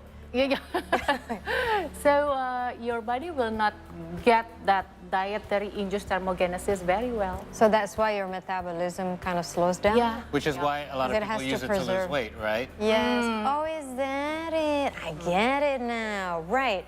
So, okay, I have 2 questions actually. What is the time for breakfast? Because we have brunch. Yes. So, and usually brunch is what, 11 or something? Yeah, so what is the good time or the golden hours for breakfast? And then secondly, what kind of food that is considered good breakfast? Okay. So the ideal time for breakfast is within 2 hours after we are wake up. Okay. After we woke up. Okay. So let's say we woke up at 5. So between 5 to 7, we should have breakfast. Okay. We should consider what we have in our breakfast, not just the time, but also what we have in our breakfast. Exactly. The ideal should be a mix of protein, a good carbs with the fiber, and a good fat. And that would be? That would be like, if you want to have, let's say, you have the sourdough with the peanut butter and scrambled egg, or peanut butter and banana, that would be good. Or let's say you have nasi kuning this morning. Have some vegetables with it. Don't forget to put like timun. Yes, cucumber or tomatoes. Yeah, not carbs on carbs. Not mee goreng and nasi kuning in the same plate. With bihun. It's a little bit tricky though, Doc, because a lot of people, when they, on a day-to-day basis, even including us, when we have to come to work, people are limited for time when it comes to preparing breakfast. Yeah. And a lot of us are waking up with not enough of a window for us to prepare and then have breakfast and then get ready for work. So this is why a lot of people have what we call poor breakfasts, right? Like cereal, for example. Like a processed bowl of cereal, let's say, or it's just something quick and fast. So how can we counter that? I mean, apart from waking up earlier, which for us would be pretty impossible because... Maybe overnight oat. Yeah. So having a limited time in the morning is one of the commonest problem. problem. So planning since night before is ideal, but if you don't have time, just put granola with the yogurt, and then if you have a protein powder, you can put the protein powder inside. Protein powder. Yes. And then you can also add seeds. Oh yes, that's protein too. Yeah. And okay, maybe someone cannot tolerate the dairy products, so I cannot get a yogurt or protein powder. Lactose intolerance. Yeah, lactose intolerance. So what we can do? Actually, we only need a steamer. Yes. A steamer, maybe electric steamer for anakos, maybe. And then we can put the good carbs like sweet potato, ubi inside, and then also eggs inside, so you can have a good carbs with the protein. It's simple. It's very simple. By the way, I ran out of peanut butter, so today I had egg with mine on top. So egg, by the way, great source of protein. Oh, sorry, bubur kacang hijau is very good. Oh yeah. Mung beans. Mung beans. So yeah, I think that's very Asian, right? Yeah. And it's very easy to find mung beans like a soup type thing, or it's actually. Sometimes it's considered dessert, but it can also considered as breakfast, right? Just don't put too much sugar in it. Yeah. And even, by the way, one of your favorite breakfasts is actually really good. Bubur ayam. Oh yeah, it's actually good because there's protein and there's carbs in it, but it's not too heavy because it's in the form of a porridge. Oh yeah. So it's you just select the fiber in the bubur ayam. That's right. Yes. It means that you have to add fiber with maybe fruits after. Because when we have the breakfast, what we want to do is just fulfilling your nutrient requirements. Yes. But you also want to be feeling full, right? Yes. So you need to have fiber and protein. Okay, so help dispel this for us, Doc, because some people that I know have this belief that I don't have time for a completely nutritious or balanced breakfast. But so there's two ways of thinking here. Some of my friends, they say, I'll just skip breakfast because rather than not have a healthy breakfast, then I'd rather just not have anything at all. Or they have somewhat of a poor breakfast, but they make up for it at lunch. They said, I'll just have like a healthy salad for like lunch. pecel or gado-gado or something. Right, but I have a bit of a poor breakfast. Which is actually better? If they have I agree with the first settings. Okay. Yeah. So good breakfast. Instead of not having a good breakfast, better you skip it. Okay. But you need to be sure that you can manage your food choices in the later mealtime. Gotcha. I have this question. I know this doesn't have anything to do with breakfast. It talks about our pola makan or our eating habits. Yes. I only eat twice a day. Is that good? Is that not good? I have many patients with that eating habits. Yeah. But I don't want to disrupt the meal schedule in the people like that. Yes. But what I need to do just make sure that they choose a good composition of the meals. Yes. Because in 2 eating schedule, we need to be sure that you can fulfill all the nutrient requirements per day. Per day. Let's say we talk about fiber from fruits and vegetables. Yes. Sometimes it's a bit difficult to fulfill the requirements of having 400 grams of fruit and vegetables in only 2 meals. Right. Is that it? And a lot of times we always think of fiber, protein, carbs, but then we don't think about vitamins and minerals. Yes. Vitamins and minerals are very important as well. Now, I don't want to keep going back to intermittent fasting because that's not our topic today. But when I was doing intermittent fasting, my wife doesn't do it, but she said, you know, why don't you, instead of delaying all of your meals, have your first meal for breakfast, have your second meal around lunch, and then the rest of the day, if you don't feel hungry, don't eat. So then it would be something like what you do, only having 2 meals a day. And if you feel a little bit hungry or peckish later on, then have some snacks. Is that actually more beneficial to have your meals than earlier? Because you did say we do have daily activities to get to, and then if you only want to have 2 meals per day, then just kind of push it earlier in the day. Okay. Because I do early, I even do early dinner. I remember one of studies, the method of the studies is giving a breakfast with 700 calories and dinner 300 calories. So they make in 2 groups. First group having a higher breakfast and less dinner, so 700 in the morning and then 300 in the dinner, and then vice versa for the other groups. Okay, and then the result? And then the result, the heavier breakfast is, the subject in the heavier breakfast losing more weight than, because they don't eat dinner, like they don't eat heavy dinner because after dinner usually we relax and you're burning the stuff that you already ate, you're burning it throughout the day. Exactly. Right? Exactly. Okay. So one last question, doctor. Is there risks of skipping breakfast or no? Of course, if we look at the scientific evidence, if you skip your breakfast, so it will increase the tendency of having the cardiovascular and metabolic disease. Yes. And then if we don't give a regular mealtime schedule to our kids, so we are worried that the kids will having an irregular meal schedule and having unhealthy eating habits. So they will tend to have the tendency of having those diseases. Yes. So I would argue then, if we go back to the top of our conversation, that breakfast is somewhat the most important meal of the day if you do it right, isn't it? If you do it right, that's the key. It sets yourself up for the rest of the day. Yeah, doing it right means that we're selecting the right ingredients for our breakfast as well, because nowadays, especially in Jakarta, avocado on toast is pretty famous, right? I guess that's good, yes? Avocado on toast, yes. Yes. There you go. There you go. Some breakfast ideas for you, Marissa, when you're not coming into work. Exactly. Thank you so much, Dr. Lita. You're welcome. It's been very enlightening as well, and hope that we're inspired you to have a healthier breakfast when you're watching our program here on the C Morning Show. Anyway, speaking of which, we do have to take another short break here on the program, but do stick around in case you joined us late. We have more updates from around the world when we return. Thank you, Dr. Lita. Thank you so much. That was very good.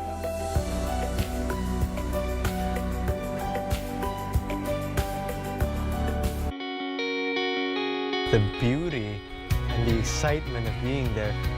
Indescribable to lose such an iconic, historical, and magnificent. Let's take a look around, shall we? Come on in.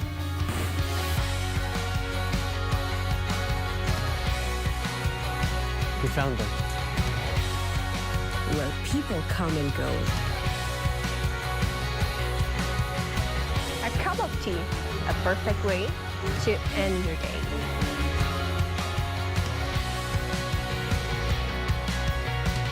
Come see the beauty, only on C Indonesia. All right, guys, let's get into our first update for today. Meanwhile, a plume of smoke was seen billowing in the distance from Rafah in the Gaza Strip on Saturday, marking the 11th week of humanitarian crisis in Palestine. Mount Anak Krakatau continues to erupt, spewing volcanic materials up to 300 meters high. Sri Mulyani Indrawati said that Indonesia has minimized taking that to meet the needs of the 2023 state budget until the end of the year. Berangkat aja dulu, kerjakan apa yang ada di depan kalian. Setidaknya kalian hari ini walaupun tidak mendapatkan uang, tapi kalian mendapatkan kesempatan. Walaupun di awal-awal itu banyak sekali rintangan dan tantangan. Kalian berproses aja dulu, jalan aja dulu. Kalau udah waktunya kalian untuk dapetin uang akan datang nyamperin kalian. Hal yang paling sangat utama untuk mengawali bisnis, ridho dan restu orang tua. Itu hal dan modal paling besar dalam mengawali usaha. Bahkan brosurnya aja Pak, saya udah pelan-pelanin jalan. Ditegur, Mas cepetan gitu. Ini bisa baca perilaku kamu. Sekarang kita mau baca tarot nggak? Iya. Oh iya, Sar. Mana tangan kamu? Keren banget. Mau, Om. Welcome back to Spotlight, ladies and gentlemen, where we bring you guys some of the sports that you guys can go play here in Indonesia. Handball karena masih baru, tadi kita harus bisa juga mempopulerkan ini kepada masyarakat sampai ke bawah. We do it from scratch at the time because we don't know ice hockey, how to play, how to develop, how to manage this sport. You don't have to be good with your foot. Like, you can just dribble the ball and just throw it to the full ball. Yeah, that's true. That's true. Yeah.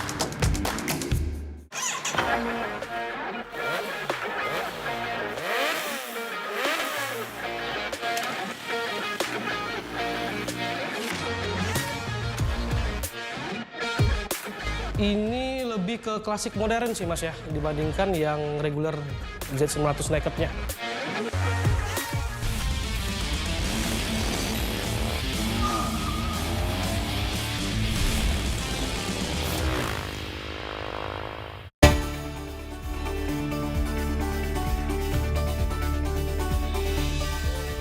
Welcome back to the program, everyone. It's 7:45 in the a.m. and we have some world news to get to. At least 7 have been killed in Israeli strikes near a hospital in southern Gaza on Tuesday. Meanwhile, 4 Palestinians were killed by the Israeli military in the West Bank, causing the death toll to rise to 41 since earlier this month.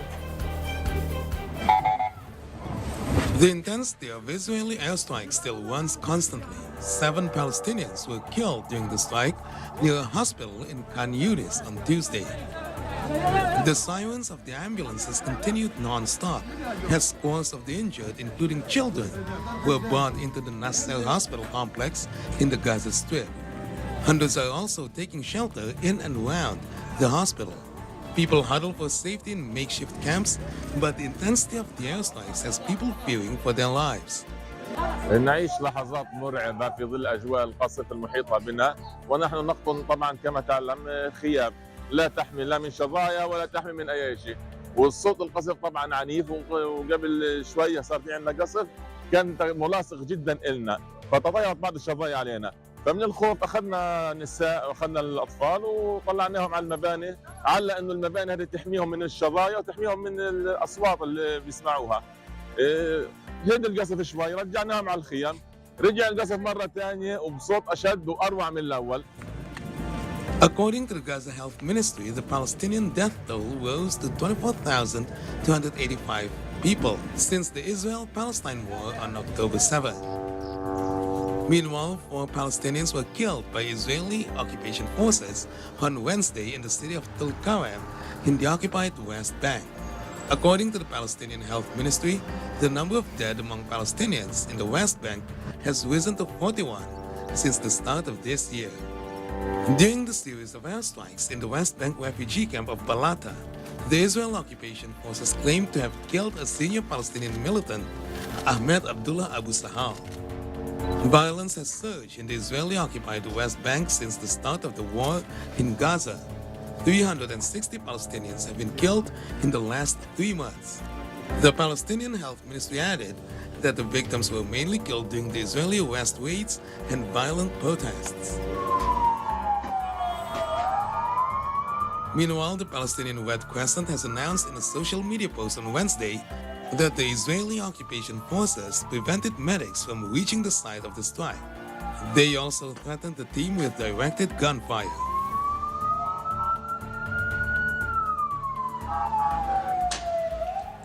A convoy of trucks passed through the Rafah crossing on Wednesday to bring much-needed aid to the Gaza Strip amid the ongoing Israel-Palestine war. And this humanitarian aid is meant for the residents of the besieged coastal enclave. shipment of medicine for dozens of hostages held by Hamas was en route to Gaza on Wednesday. This took place after France and Qatar mediated the first agreement between Israel and the militant group following a week-long ceasefire back in November. The aid convoy headed to the border after supplies arrived in Egypt. A senior Hamas official said 1,000 boxes would be given to Palestinians for every box provided for hostages. Additionally, Hamas fighters are still putting up resistance across Gaza, in one of the deadliest military campaigns in recent history.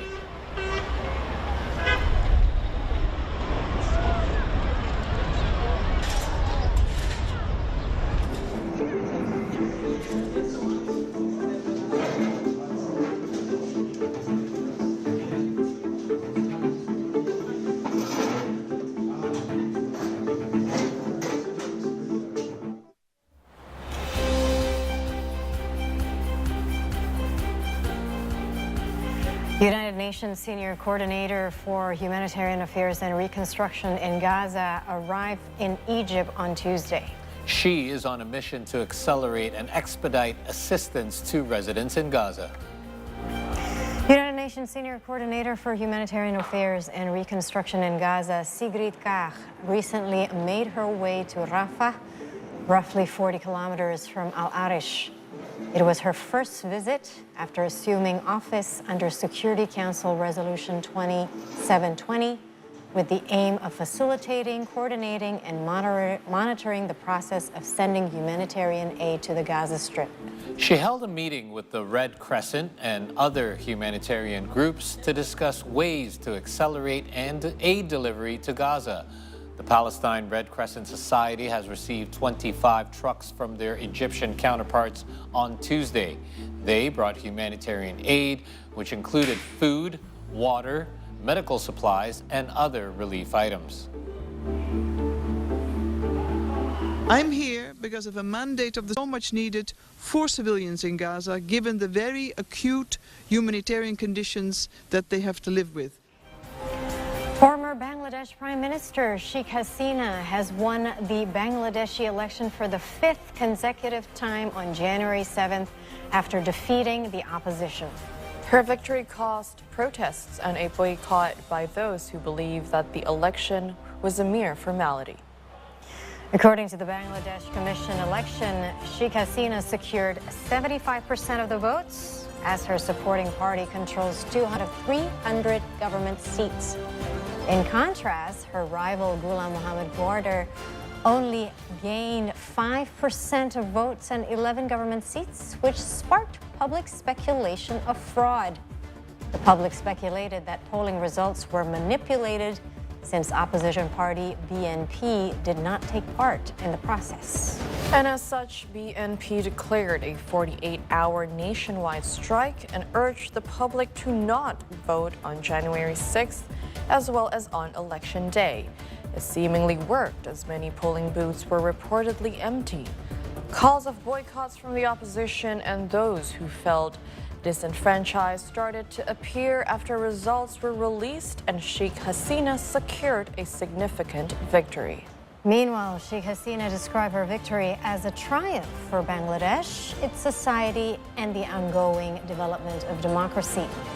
Sheikh Hasina herself has been in office for 15 years and faced various allegations of human rights abuses, press freedom restrictions, and opposition crackdown.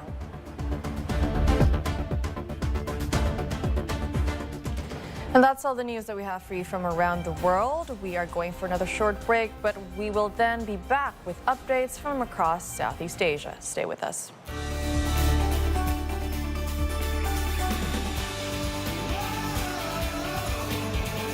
Welcome back to Spotlight, ladies and gentlemen, where we bring you guys some of the sports that you guys can go play here in Indonesia. Handball karena masih baru, tadi kita harus bisa juga mempopulerkan ini kepada masyarakat sampai ke bawah. We do it from scratch at the time because we don't know ice hockey, how to play, how to develop, how to manage this sport. You don't have to be good with your foot. You can just dribble the ball and just throw it to the full ball. Yeah, that's true, that's true. Oh, I I love this atmosphere. Heading to Gili Trawangan. And this special episode, I already prepared myself for an adventure on the island, which in the top of the list to visit. And this is the travel note because life is dope.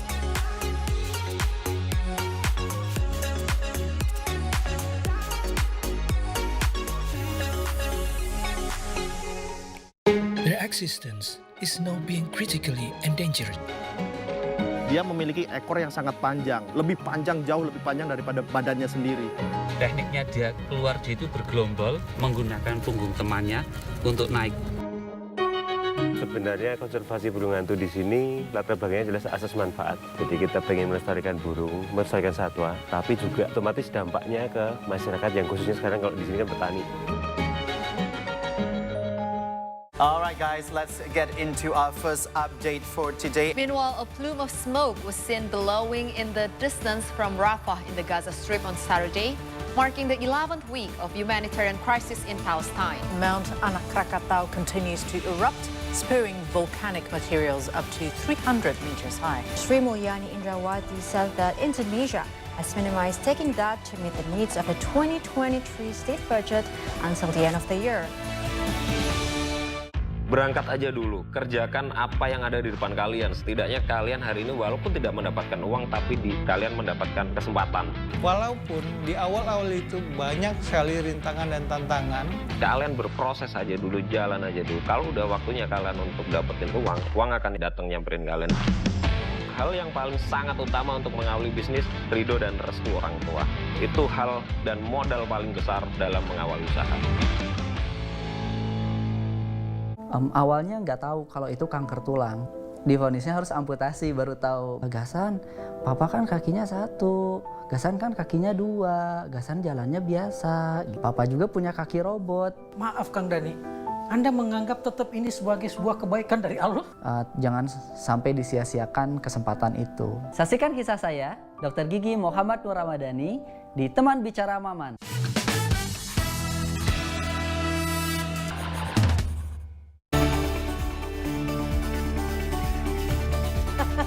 Welcome back to the C Morning Show, everyone. It is now time for us to check out the latest headlines from across Southeast Asia. First up is from Kuala Lumpur in Malaysia, where Japanese firms have decided to opt out of the Malaysia-Singapore high-speed railway project on Thursday, following the deadline for request of information on January the 15th. Malaysia's decision to use private financing to fund the project ultimately prompted Japan's exit, citing concerns regarding the risks involved. Following this, local companies worked with Chinese and European firms to bid and continue the $21 billion project. The Malaysia-Singapore high-speed rail project was first initiated in 2013 after Malaysia and Singapore agreed on a high-speed rail which spans 350 kilometers to connect Kuala Lumpur to Singapore. And then the next one is from Cambodia, where the government has officially reaffirmed support for the One China policy. They said the People's Republic of China is the only legitimate representative of the Chinese nation. This follows the success of the pro-independence Democratic Progressive Party in Taiwan's legislative elections. Cambodian Foreign Affairs and International Cooperation Ministry has also issued a statement strongly supporting the One China policy.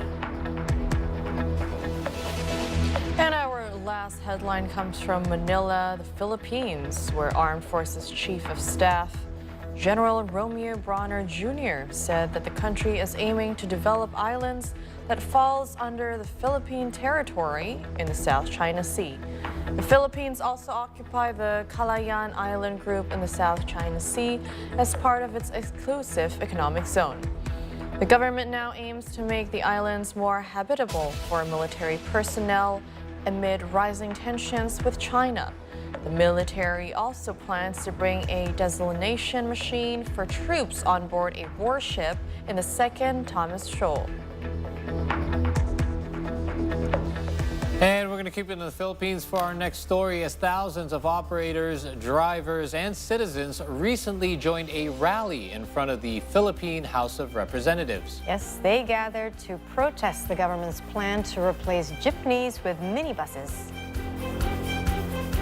They protested to oppose the phase-out plan, which was launched back in 2017.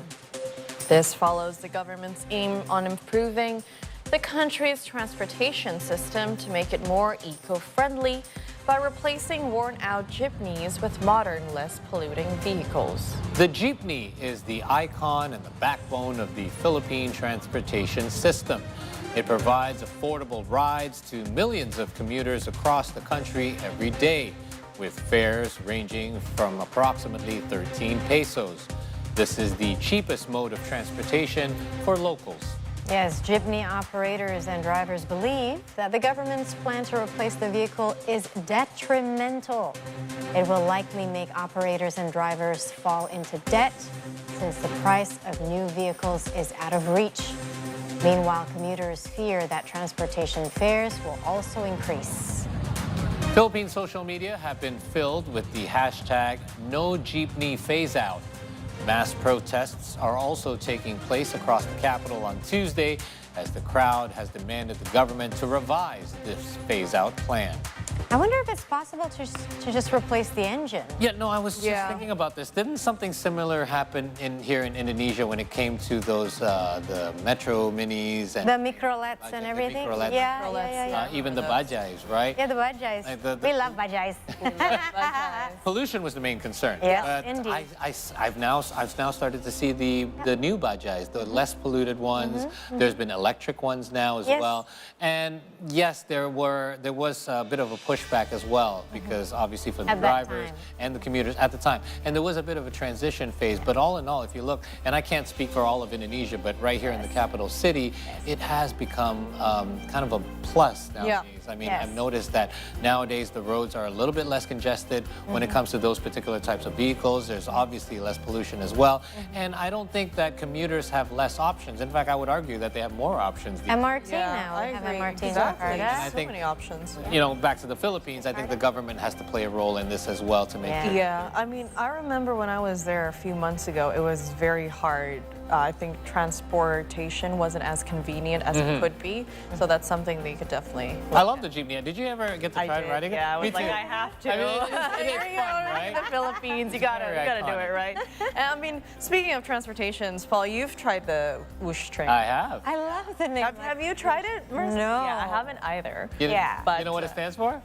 Waktu Hemat Operasi Optimal System. That is so Indonesians are the best when it comes to abbreviations, right? Exactly. And it goes whoosh. I honestly, I just thought they named it because of that. But I was wondering, you guys ever wonder what it takes to be a whoosh train driver? A machinist. I actually tried to peek in to see like what the cockpit was. I didn't really get a look at it, but yeah, I've always been curious. Right? Yeah, no, me too. Because for those of you who still may not be aware, the whoosh is indeed the fastest train, not only in Indonesia but Southeast Asia. Wow. And can reach a speed of 369 kilometers per hour. Paul, what did that feel like? Well, I'll tell you, it felt like nothing. It felt like, oh, I thought it would be like this. Like on face. With like, one in your teeth. I told this story. I went in with a cup of coffee and I said, where are the cup holders? Yeah. Where am I supposed to put my coffee once this train starts going? I was panicking. Turns out you can just put it right there and it doesn't even move. Whoa. Like the liquid doesn't even move. Because it's that fast. Yeah, so you don't even realize you're going that fast until you actually see the cars going by on the highway. And you're like, wow, that's I'm actually going pretty really fast. fast. And on the other end, I was coming, and you're going to notice this. You're taking a trip out of town. Look on the train track once in a while. You can see it. Because if it happens to go by, you'll see how fast it actually goes. Amazing. It is flying by. Well, considering how fast it is, they require specially trained operators to ensure smooth operation. So now let's take a look at the training process of the whoosh Mackies.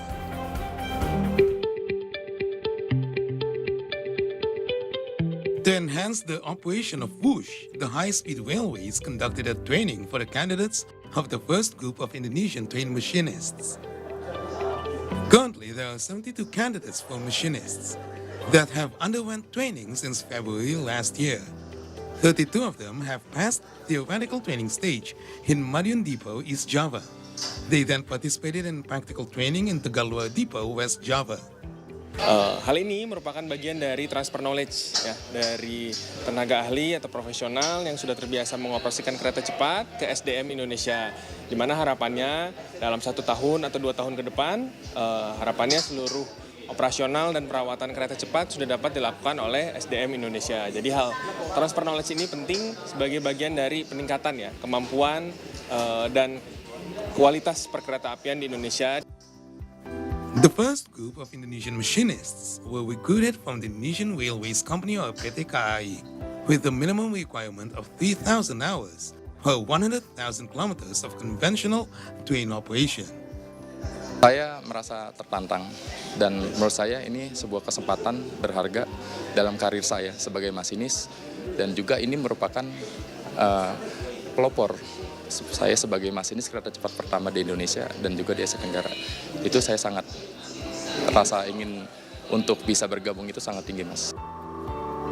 In the practical training, the machinists learn to operate the train through simulators and job training in the cabin. The candidates must be able to handle the train in any weather conditions and obstacles such as animal hazards. Once they complete the training, the machinists will be granted an electrical multiple unit or EMU certificate and become the pioneer of the whoosh machinists.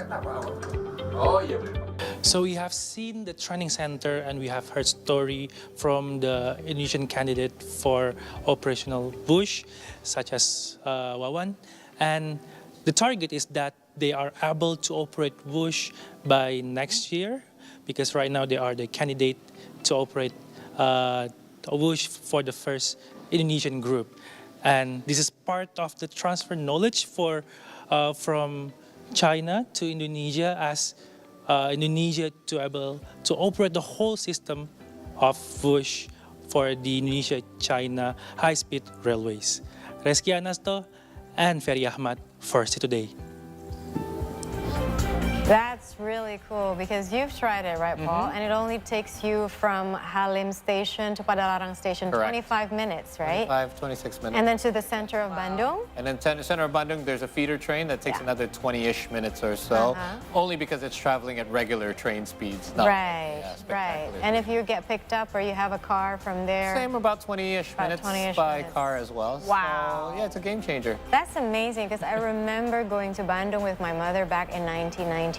Yes, Goodness. I remember I was 10. Oh, wow. And at that time we took the executive train. Yes. It took us 3 hours to It still get does. there. Yeah, so It still does, right? And I would say that because of its price point, there's a certain market for this. Like, for example, I'll take it there for work. But if I want to take my kids, because they like the kids love train rides, I would take the regular train. Yes, you would because- actually What's the enjoy price being for- on the train. Because you want to be there for longer. Yeah. Right. Exactly. What's the price for the regular train? Regular train is still about 100. It's about almost about less than half or about a third of the price of the Okay, whoosh. well there you go, and you get the travel experience as well. You get to see the view longer. Yes. Anyways, we're gonna go for a quick break. In the meantime, don't forget to follow our socials because we are on Instagram, YouTube, and also X at See Today News. Stay tuned.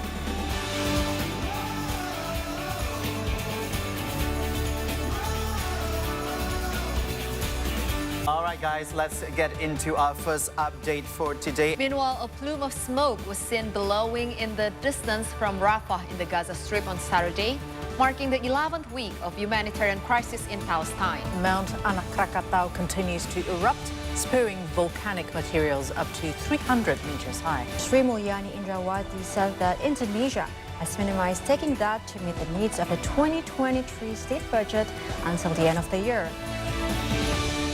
Ke Binjai mau migrasi. Anjay, aku deportasi. Ya aku cuma mau bilang hari ini kamu tuh cantik loh. Aduh ya Allah. Oke lah kalau penampilan dia nggak sebaik itu, nggak sebagus itu, nggak seganteng itu, tapi itu hatinya dia sebaik itu dan tidak ada orang yang pernah gue temuin hatinya sebaik Mas. Pemain.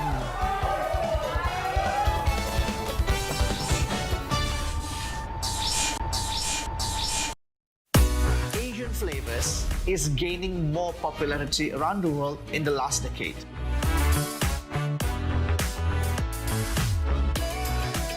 personally love this, not just because it's familiar for our palate, but because the airiness, the textures of the youtiao, it's completely different when baguette. So with those appetites and with those pleasure-driven people, Menteng is a very special place for restaurant. Oh, I love this atmosphere. Woo! Heading to Gili Trawangan. And this special episode, I already prepared myself for an adventure on the island, which in the top of the list to visit. And this is the travel note because life is dope.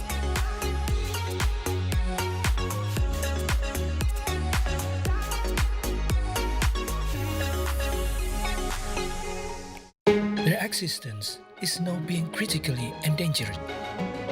Dia memiliki ekor yang sangat panjang, jauh lebih panjang daripada badannya sendiri.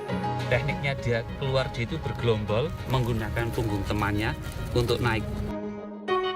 Sebenarnya konservasi burung hantu di sini latar belakangnya jelas asas manfaat. Jadi kita pengen melestarikan burung, melestarikan satwa, tapi juga otomatis dampaknya ke masyarakat yang khususnya sekarang kalau di sini kan petani.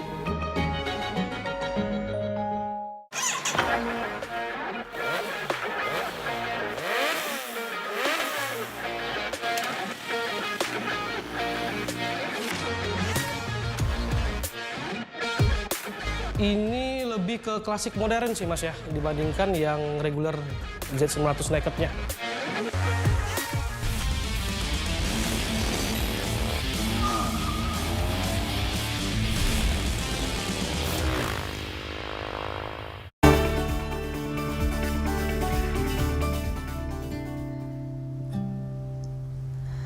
Berpegang kuat saat ini, sekuat tenaga berdiri. Mereka boleh tinggalkanmu, kau tak boleh kehilanganmu. Wajar takut dan kecewa, tak ada yang adil di dunia. Menangis di balik senyuman, hidupmu hanya pertunjukan. Percayalah, walau berliku, namun kau mampu hadapilah. Wajar takut dan kecewa, tak ada yang adil di dunia. Menangis di balik senyuman, hidupmu hanya pertunjukan. Percayalah, walau berliku, namun kau mampu hadapilah. Terimalah rasa sedihmu, peluk dirimu,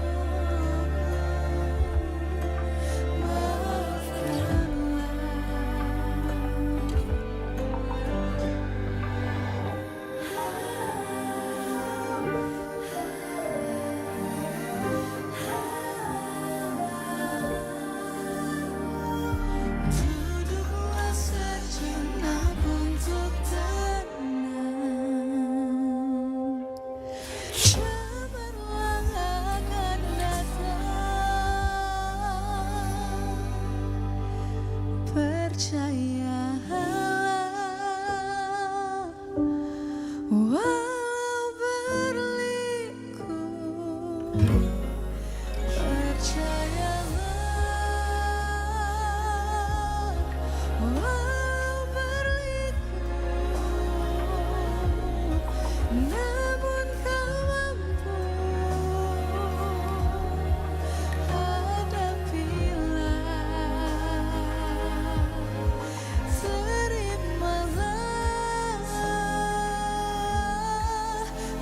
rasa sedihmu, peluk dirimu.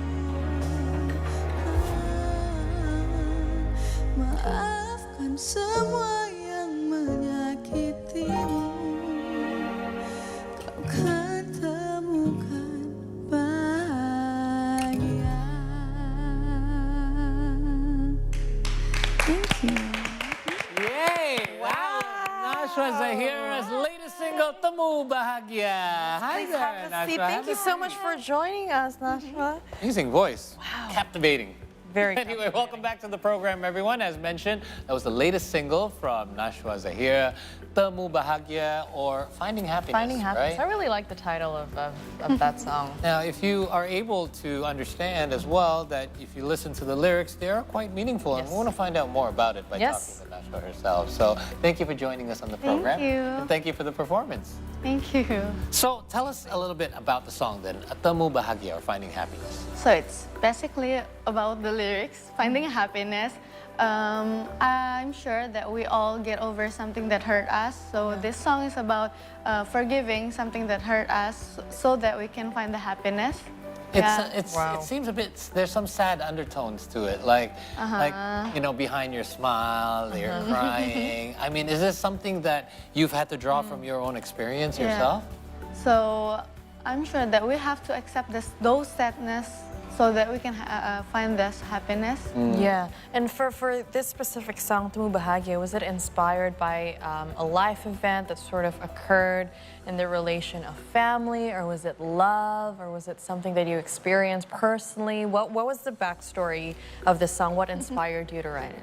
If I'm being honest, last year was quite tough for me. So I was going through a lot of problem. So this song is basically talks about all of those problems, and I wrote it in one song. Do you usually do that? Do you use music, your music, as an outlet for yourself to kind of like heal yourself? I express my feeling by writing. Okay. Speaking of which, then, about writing, do you then write most of this, your music yourself? What is the process like usually? No, this is my second time writing for my own song. Okay. But I was helped by Kak Gea Indrawari.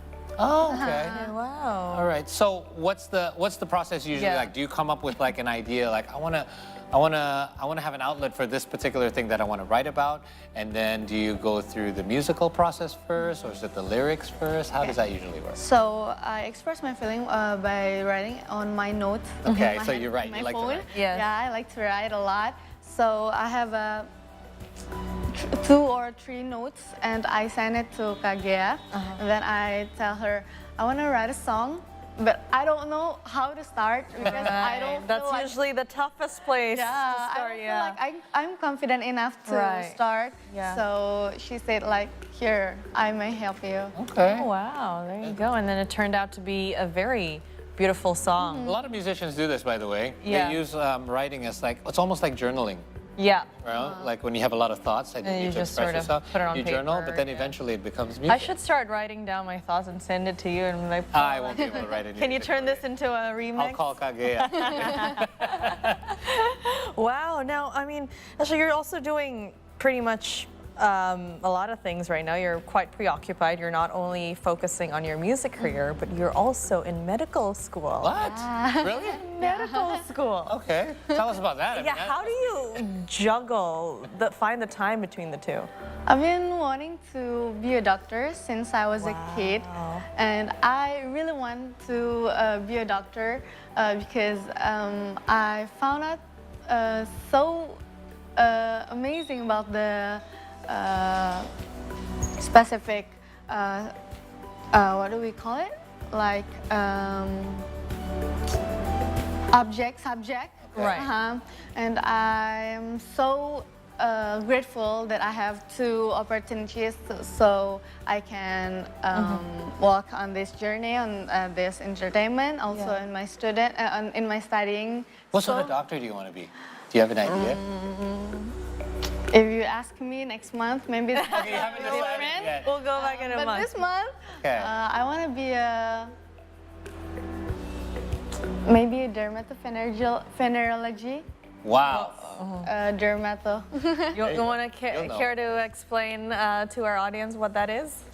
Derma is skin, correct? Yeah, skin. Skin doctor. Skin. Oh. So I can be an aesthetic doctor, maybe. Oh, okay. Okay. Sorry, I thought she meant. The word was so long. I knew it had to do with skin. I just thought it, elaborated. Yeah. Okay, got it. So what? I mean, if I had to give you a choice right now, I can instantly make you a doctor, or I can instantly have you open for Coldplay at their next concert. You have to pick what one. What would you choose? You don't have to go to medical school. such a You can tricky choice. practice, or you can open for Coldplay. That's a really good one. Tough choice. Maybe I'll choose a medical student. Really? Yeah. So then let me ask you this: your parents and your family, you must have a good support system. Yeah. So do they have any input in what you do? I mean, I'll be honest. When I was a kid, my mom would always say, "You have to either be a doctor or a lawyer." Yeah. Right. Exactly. Yep. What is your family like when it comes to your career? Do they help you with your career decisions? So basically, my father and my mother are also a doctor. Wow. Okay. So you grew up seeing your parents. Okay. So they really helped me going through this amazing. my studying. Okay. And Are they supportive of your musical career, though? Yeah, very. My mother always said, if you have those opportunity, you have to take it. That's amazing. Because that doesn't come twice, right? That's true. If your parents are looking for another kid, I mean, you have two right here. They sound amazing. Wow. I mean, okay, can I ask how old you are? 19 years old. Amazing future ahead for you. Amazing. So you're studying to become a doctor. You are a musician. And you are 19 years old. And so last year, you actually released a religious song when you were 18. Exactly. Wow. Now, since Ramadan is actually not too far away, do you have plans to release another religious song this year? I don't think so, because I'm focusing on my pop music right now. Right. Okay. So you yourself, apart from doing all of that Karina mentioned, have amassed quite a following on social media as well. You have 2 million followers on Instagram. How has that helped you be able to push your career ahead when it comes to singing? Because obviously it's a good way to promote your music and be able to share your music with your followers as well. I honestly only shared any random content on my social media, but I'm so grateful because I have a lot of friends, new friends, and they're my number two support system beside my family. Right. So I'm so grateful that they also give me some advice, like next single, right? Can you give us a romance single? Oh, so they have like requests. Requests, and I take it as an advice. What has the feedback been like from them for Temu Bahagia? They love it. Yeah, and I think it's always very interesting to hear people who are not in the industry. Yeah. That's sort of the real, raw listeners, right? And especially your friends. You have the advantage of them giving you sort of constructive criticism, feedback that can make you grow and better. Oh, by the way, let's add one more thing to her resume. Future doctor, singer, performer, social media icon, but also acting. Oh, there you go. You've done some acting, by the way, haven't you? Yeah. Can you tell us a little bit about that as well? I found many very big challenge on acting because we have to create another version of us. Not another version of us, but a new character from the way we talk, the way we cry, the behavior, all of this are, we create a new person in ourselves. Like, oh, that's a big challenge for me. Did you enjoy it? Yeah, I enjoy it. Yeah. But Would if you you ask if I prefer sing or acting, I think I prefer singing. Yeah, because you can be yourself, right? Yeah. Yourself. But do you think there's sort of a similarity between the two, where you sort of have to portray this character with singing and acting? I think both singing or acting needs some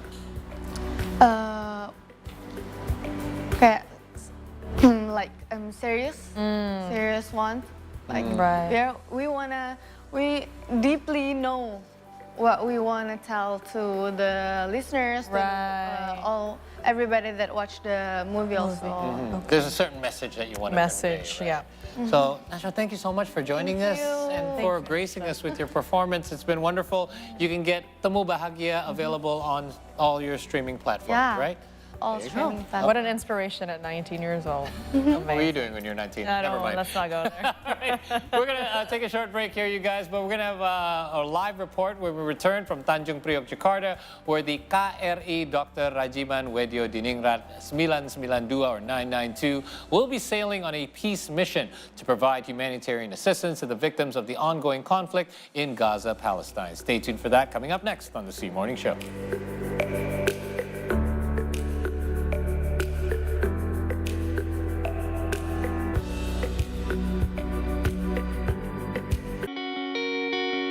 The beauty and the excitement of being there. Indescribable to lose such an iconic, historical, and magnificent. Let's take a look around, shall we? Come on in.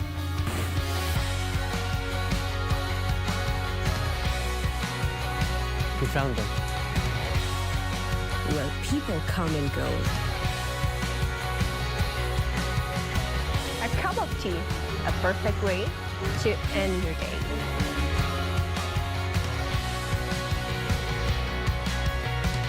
Come see the beauty, only on C Indonesia.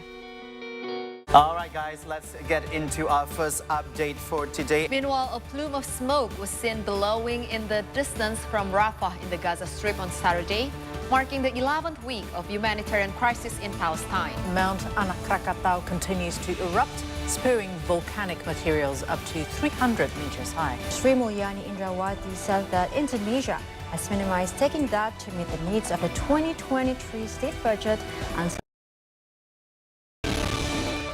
Berangkat aja dulu, kerjakan apa yang ada di depan kalian. Setidaknya kalian hari ini walaupun tidak mendapatkan uang, tapi kalian mendapatkan kesempatan.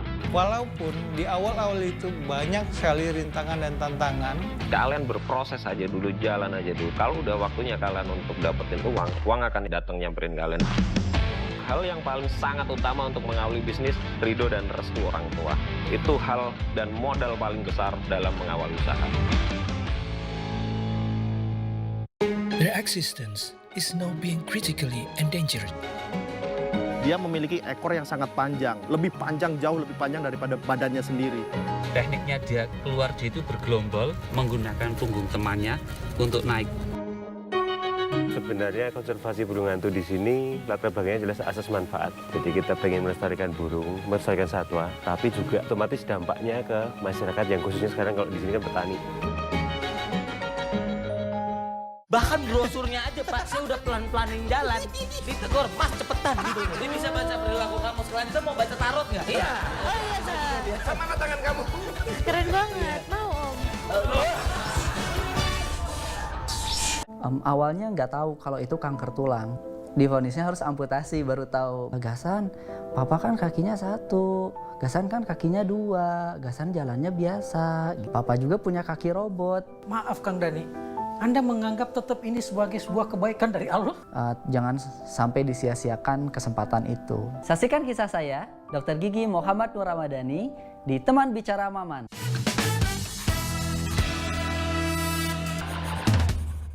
Hey there, buddies! Welcome back to another episode of Buddy Talk. Enggak, dia hostnya, kita co-hostnya. It's better to be overdressed than underdressed. That's actually a good hack, because I used to live in Canada. That was our trick.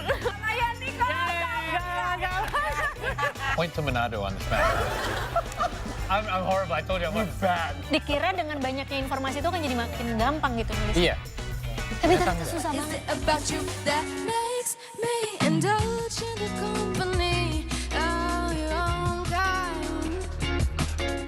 Berangkat aja dulu, kerjakan apa yang ada di depan kalian. Setidaknya kalian hari ini walaupun tidak mendapatkan uang, tapi kalian mendapatkan kesempatan. Walaupun di awal-awal itu banyak sekali rintangan dan tantangan.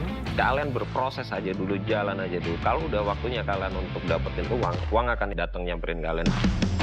Hal yang paling sangat utama untuk mengawali bisnis, ridho dan restu orang tua. Itu hal dan modal paling besar dalam mengawali usaha.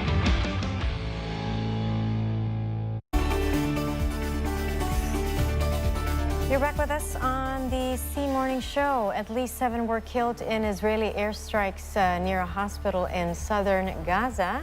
And we are about to give you the image. So this happened on Tuesday. Meanwhile, 4 Palestinians were killed by the Israeli military in the West Bank, causing the death toll to rise to 41 since earlier this month. The Israeli airstrike still runs constantly. 7 Palestinians were killed during the strike near a hospital in Khan Yunis on Tuesday. The sirens of the ambulances continued non-stop as scores of the injured, including children, were brought into the Nasser hospital complex in the Gaza Strip. Hundreds are also taking shelter in and around the hospital. People huddle for safety in makeshift camps, but the intensity of the airstrikes has people fearing for their lives.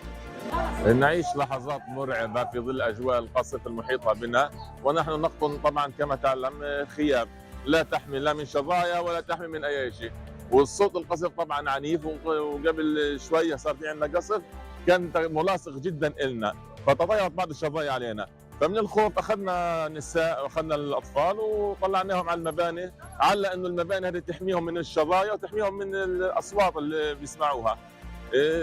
هدي القصف شوي رجعناهم على الخيام، رجع القصف مرة ثانية وبصوت أشد وأروع من الأول.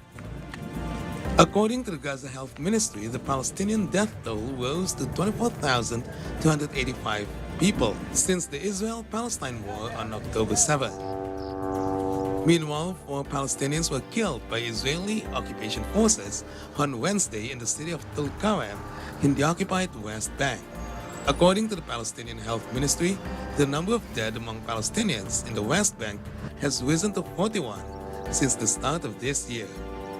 During the series of airstrikes in the West Bank refugee camp of Balata, the Israel occupation forces claimed to have killed a senior Palestinian militant, Ahmed Abdullah Abu Sahal. Violence has surged in the Israeli-occupied West Bank since the start of the war in Gaza. 360 Palestinians have been killed in the last 3 months.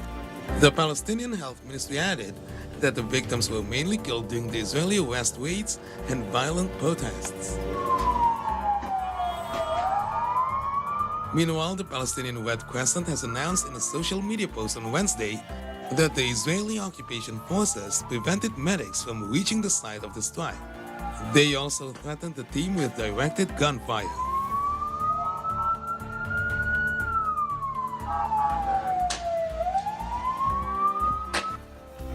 A convoy of trucks passed through the Rafah crossing Wednesday to bring much-needed aid to the Gaza Strip amid the ongoing Israel-Palestine war.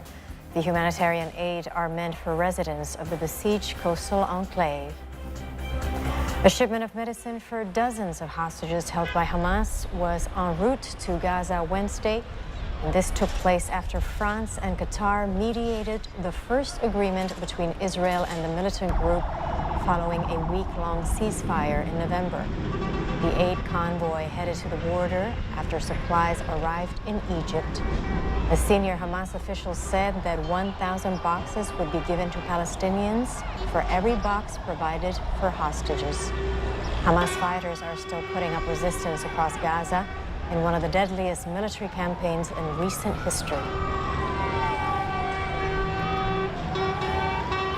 The KRI Dr. Rajiman Wedioningrat 992 will sail on a peace mission to provide humanitarian assistance to victims of the ongoing conflict in Gaza, Palestine. Preparations for the journey have been done at the Military Sea Lift Command Harbor in Tanjung Priok, North Jakarta this morning. And of course, to know more, we are now connected live with our news team, Maudi Kalisa and Andre Saputra on location. Good morning, Maudi. What have you got for us today? Right. Good morning, Marisa, and good morning, everyone. I'm currently at the Indonesian Military Sea Lift Command Harbor in North Jakarta, where the Indonesian warship Rajiman Widyodiningrat has just departed for a peace mission to Gaza. And the warship is sending the Goodwill Task Force or the port visit to Egypt 2024. And this is done by the Indonesian government as a form of concern, as well as a form of support and solidarity for the civilian victims of the Gaza conflict. And the Indonesian Navy has contributed to collect and sending off these humanitarian aid in order to help the victims of the Gaza conflict from all levels of the society in Indonesia. And the departure of this peace mission is carrying the humanitarian aid for the victims of the conflict in Gaza using the Indonesian warship Rajiman Widyodiningrat 992, which was released earlier this morning at approximately 8 a.m. by Minister of Defense Prabowo Subianto here at the North Jakarta Military Sea Command Harbor. And this aid will later be sent to the port of Al Arish in Egypt to then be distributed to the victims of Gaza through the authorities such as the Egyptian Red Crescent. And the route to be taken by the warship is Jakarta, Belawan, Al Arish, then Jeddah, Batam, and then back to Jakarta. And the estimated time travel of the warship is approximately 52 days. And earlier today, the Minister of Defense Prabowo Subianto also stated that the Indonesian government is still working on negotiating whether or not the task force could stay at the Gaza area a bit longer so they could help out the civilian victims. And this humanitarian assistance is sent in the various form, including food, blanket, clothes, baby equipment, women's clothing, milk, field tents, cleaning supplies, mineral water, and religious equipment, and many more. And it is known that the Indonesian Navy itself has been collecting aid materials from the Indonesian community for the civilian in Gaza since early November 2023. So overall, what I can tell you from here at the Military Sea Lift Command Harbor is that the warship, the Rajiman Widyodiningrat 992, has been released by the Minister of Defense Prabowo Subianto at around 8 a.m. and they have departed at around 8:10 a.m. this morning. So back to you at the studio. Thank you. That was Maudi Kalisa and also Andre Saputra reporting live from Tanjung Priok, North Jakarta. On to our next story, but apparently we're going on a break instead. Okay. When we come back, my friend Paul will return with a recap from the world of sports. We'll be right back.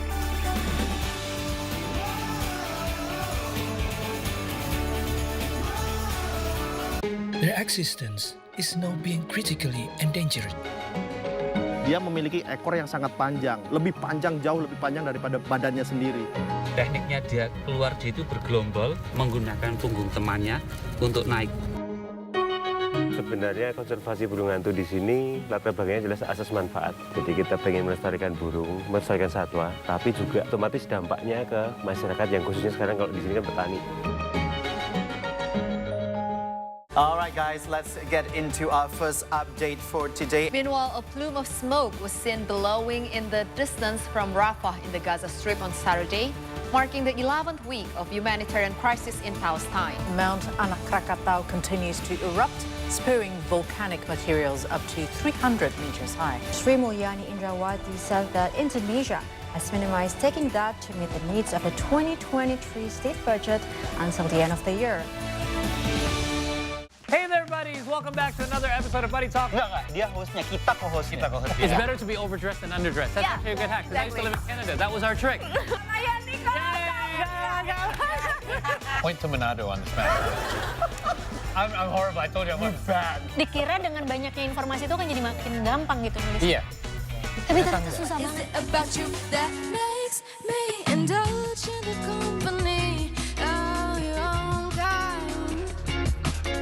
Berangkat aja dulu, kerjakan apa yang ada di depan kalian. Setidaknya kalian hari ini walaupun tidak mendapatkan uang, tapi kalian mendapatkan kesempatan. Walaupun di awal-awal itu banyak sekali rintangan dan tantangan. Kalian berproses aja dulu, jalan aja dulu. Kalau udah waktunya kalian untuk dapetin uang akan datang nyamperin kalian. Hal yang paling sangat utama untuk mengawali bisnis, ridho dan restu orang tua. Itu hal dan modal paling besar dalam mengawali usaha.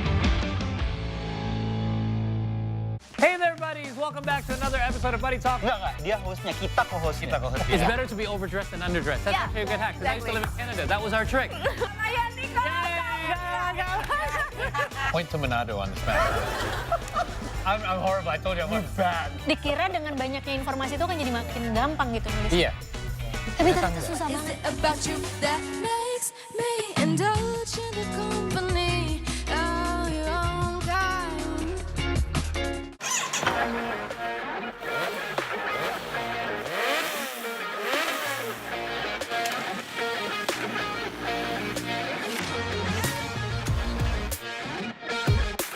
Ini lebih ke klasik modern sih Mas ya, dibandingkan yang regular Z900 nakednya.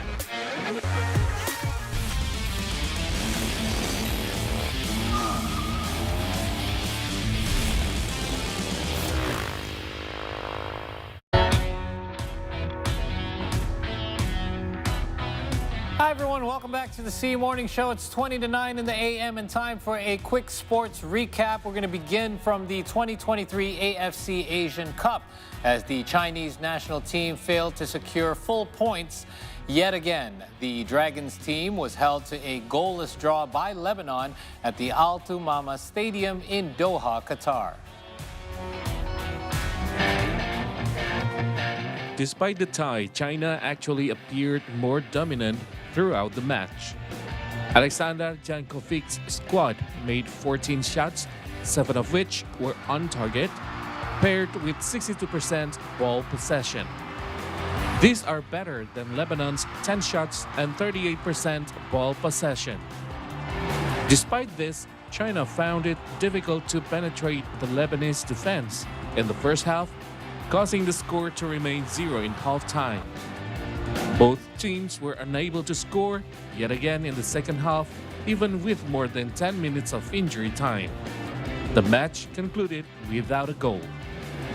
It was China's second goalless draw in the 2023 Asian Cup after achieving a similar result in their first match day against Tajikistan. On the other hand, Lebanon gained their first point in the competition after losing 3-0 to Qatar in their opening match.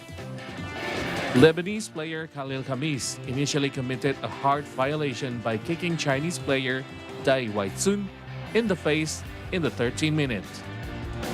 The incident garners controversy since Khamis was not penalized for his violation.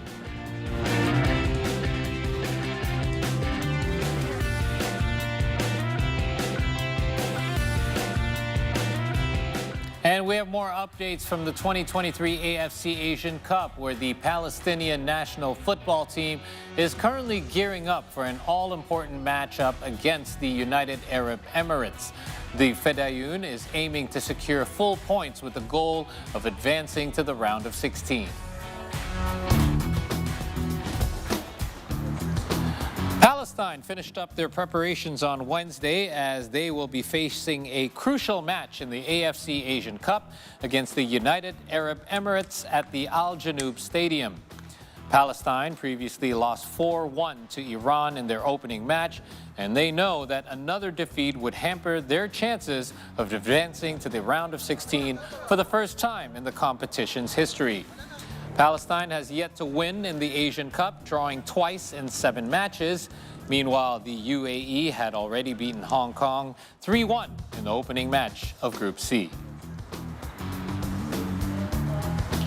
Let's move on to some basketball news from the NBA, where Nikola Jokic battled Joel Embiid as the two MVPs met as the Philadelphia 76ers defeated the Denver Nuggets 126-121 at the Wells Fargo Center. Joel Embiid notched 41 points along with 10 assists to help the Philadelphia 76ers defeat the Denver Nuggets 126-121 on Tuesday night. On the other end, Jokic held up his end by notching 25 points and 19 rebounds, including 11 offensive boards. Embiid got the better of Jokic once again, buoyed by a three-point play that stretched the Sixers' lead.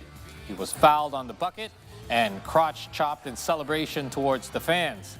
He also made the additional free throw, which led to a 118-113 lead. Embiid followed it up with a three-pointer to make it an 8-point lead and prove that the Sixers are as good as any team in the league.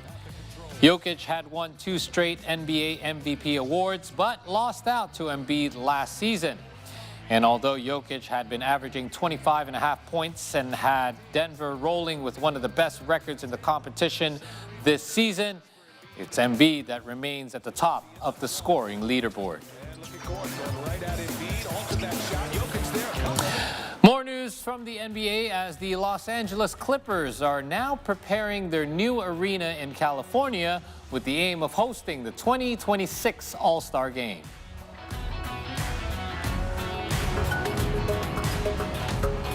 The new arena of the Los Angeles Clippers will be hosting the 2026 NBA All-Star Game and is expected to open in time for the 2024-25 season.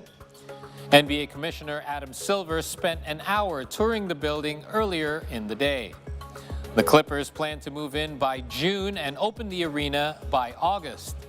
The privately financed venue will house all of the club's basketball and business operations with the aim of landing major events such as concerts as well. The first high-profile event slated to take part in the arena will be the 75th All-Star Weekend.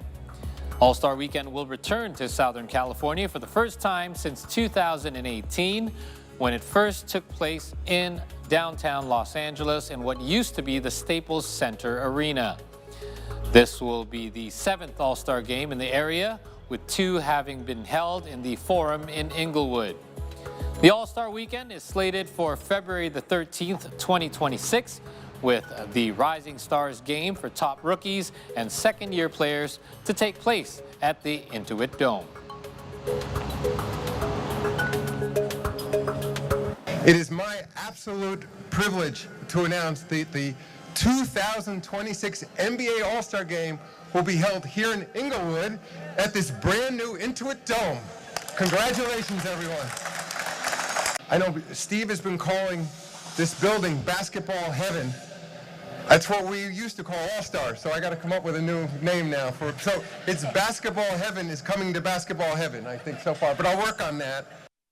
It is such an honor for us to be able to host an All-Star Game. I can't even tell you, I was giddy when I heard it was possible, and even giddier when the league told us that we'd have the All-Star Game here. That the league gave us a year to get our act together so that we can be not just perfect, but perfect when the All-Star Game comes here.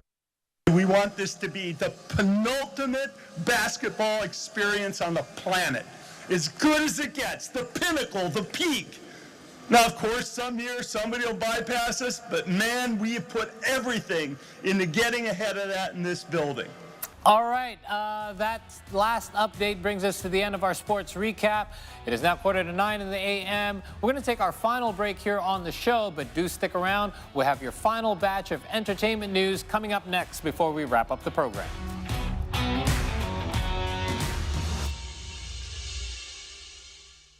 Ke Binjai mau migrasi. Cakep. Anjay, aku depotsi.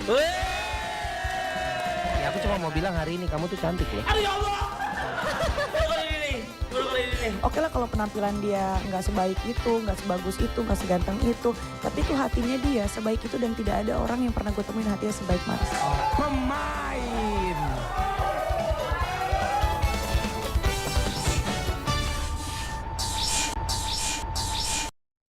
Berangkat aja dulu, kerjakan apa yang ada di depan kalian. Setidaknya kalian hari ini walaupun tidak mendapatkan uang, tapi kalian mendapatkan kesempatan. Walaupun di awal-awal itu banyak sekali rintangan dan tantangan. Kalian berproses aja dulu, jalan aja dulu. Kalau udah waktunya kalian untuk dapetin uang akan datang nyamperin kalian. Hal yang paling sangat utama untuk mengawali bisnis, ridho dan restu orang tua. Itu hal dan modal paling besar dalam mengawali usaha. Asian flavors is gaining more popularity around the world in the last decade.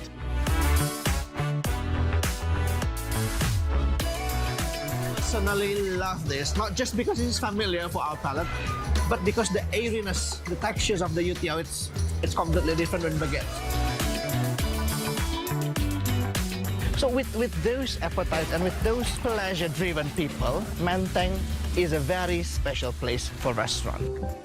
Welcome back to Spotlight, ladies and gentlemen, where we bring you guys some of the sports that you guys can go play here in Indonesia. Handball karena masih baru, tadi kita harus bisa juga mempopulerkan ini kepada masyarakat sampai ke bawah. We do it from scratch at the time because we don't know ice hockey, how to play, how to develop, how to manage this sport. You don't have to be good with your foot. You can just dribble the ball and just throw it to the full ball. Yeah, that's true. That's true. Yeah. Oh, I love this atmosphere. Woo! Heading to Gili Trawangan. And this special episode, I already prepared myself for an adventure on the island, which in the top of the list to visit. And this is the travel note because life is dope.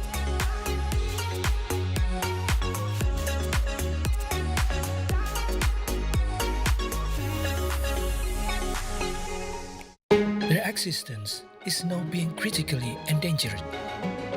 Dia memiliki ekor yang sangat panjang, jauh lebih panjang daripada badannya sendiri. Tekniknya dia keluar dia itu bergelombol menggunakan punggung temannya untuk naik. Sebenarnya konservasi burung hantu di sini latar belakangnya jelas asas manfaat. Jadi kita pengen melestarikan burung, melestarikan satwa, tapi juga otomatis dampaknya ke masyarakat yang khususnya sekarang kalau di sini kan petani.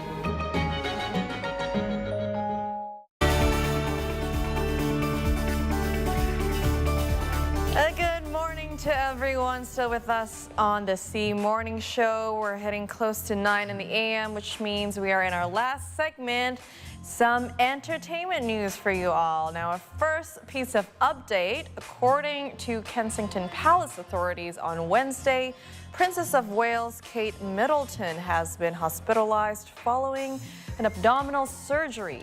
She is set to remain at the London clinic for up to 2 weeks. And the 42-year-old future queen was admitted to the hospital on Tuesday.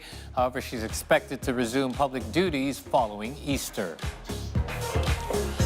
The Princess of Wales will spend up to 2 weeks recovering in the hospital after successfully undergoing abdominal surgery. She will remain in the hospital for 10 to 14 more days. It is unclear what the surgery was for, but a royal source told that the Kate Middleton's condition was non-cancerous. Once discharged, the princess is expected to recover at home in Windsor. She is likely to be advised to recuperate for 2 to 3 months before taking an assessment, which will determine her return to official duties.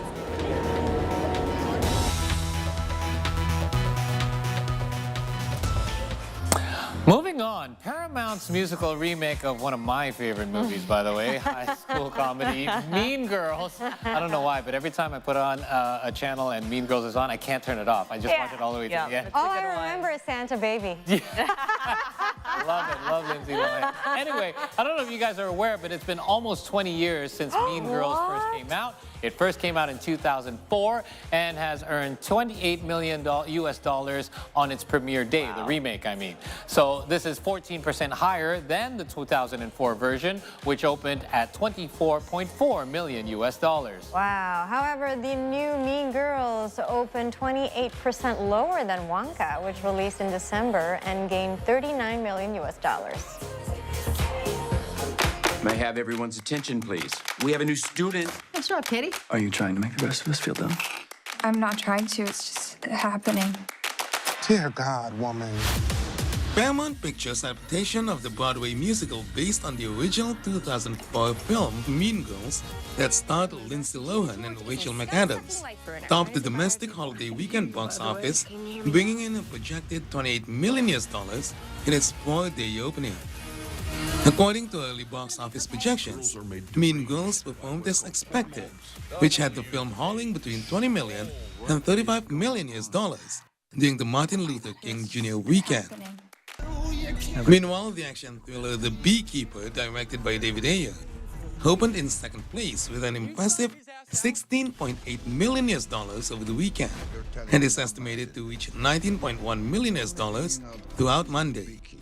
It also opened internationally with $20.4 million from 49 territories for a worldwide tally of $39.1 million.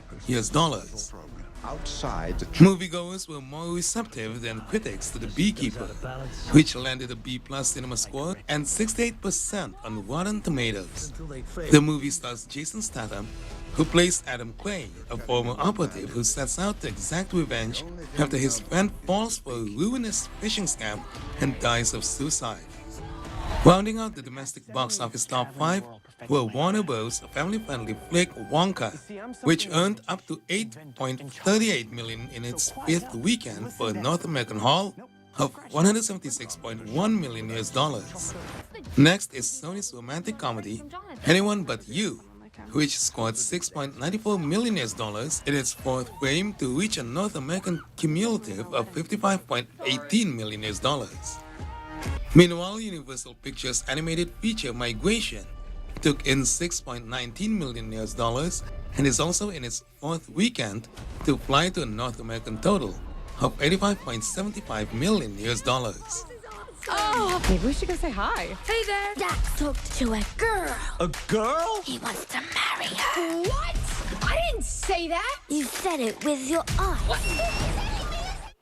And now for movies, we move on to some K-pop updates, where NCT's new unit, previously called NCT New Team, started their debut strong with a stunning teaser. Let's have a look.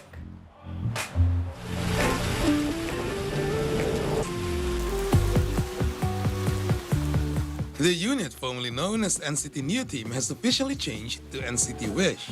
They have also unveiled a number of teaser videos and photos for their upcoming debut featuring members Sion, Riku, Yushi, Jaehee, Ryo, and Sakuya.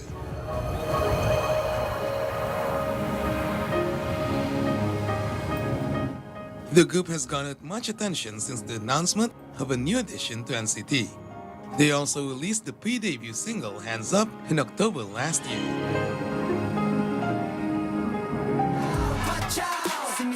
SM Entertainment and Avex Tracks, which jointly manage NCT Wish, said that the group will be the last sub-unit of the multinational K-pop idol group NCT. There you go, guys. So obviously they wouldn't be able to be calling themselves NCT's New Team for very long, because then they would be the old team. So there you go. NCT Wish is their new name. Anyway, more from the world of K-pop, where Super Junior member Kyuhyun recently dropped a new music video, Was It Love? Check it out. The new music video features Kyuhyun singing the ballad live to the tune of a piano. Was It Love itself is a track from his first mini album, Restart. Sounds very melancholic, doesn't it? Yes, previously Kyuhyun started his journey by joining an agency and releasing a new album. Meanwhile, his latest EP is both a reboot of and a restart of his music career. Restart is Kyuhyun's first EP in almost 2 years and also marks his return as a solo singer following stints as a TV personality, musical show actor, and Super Junior member.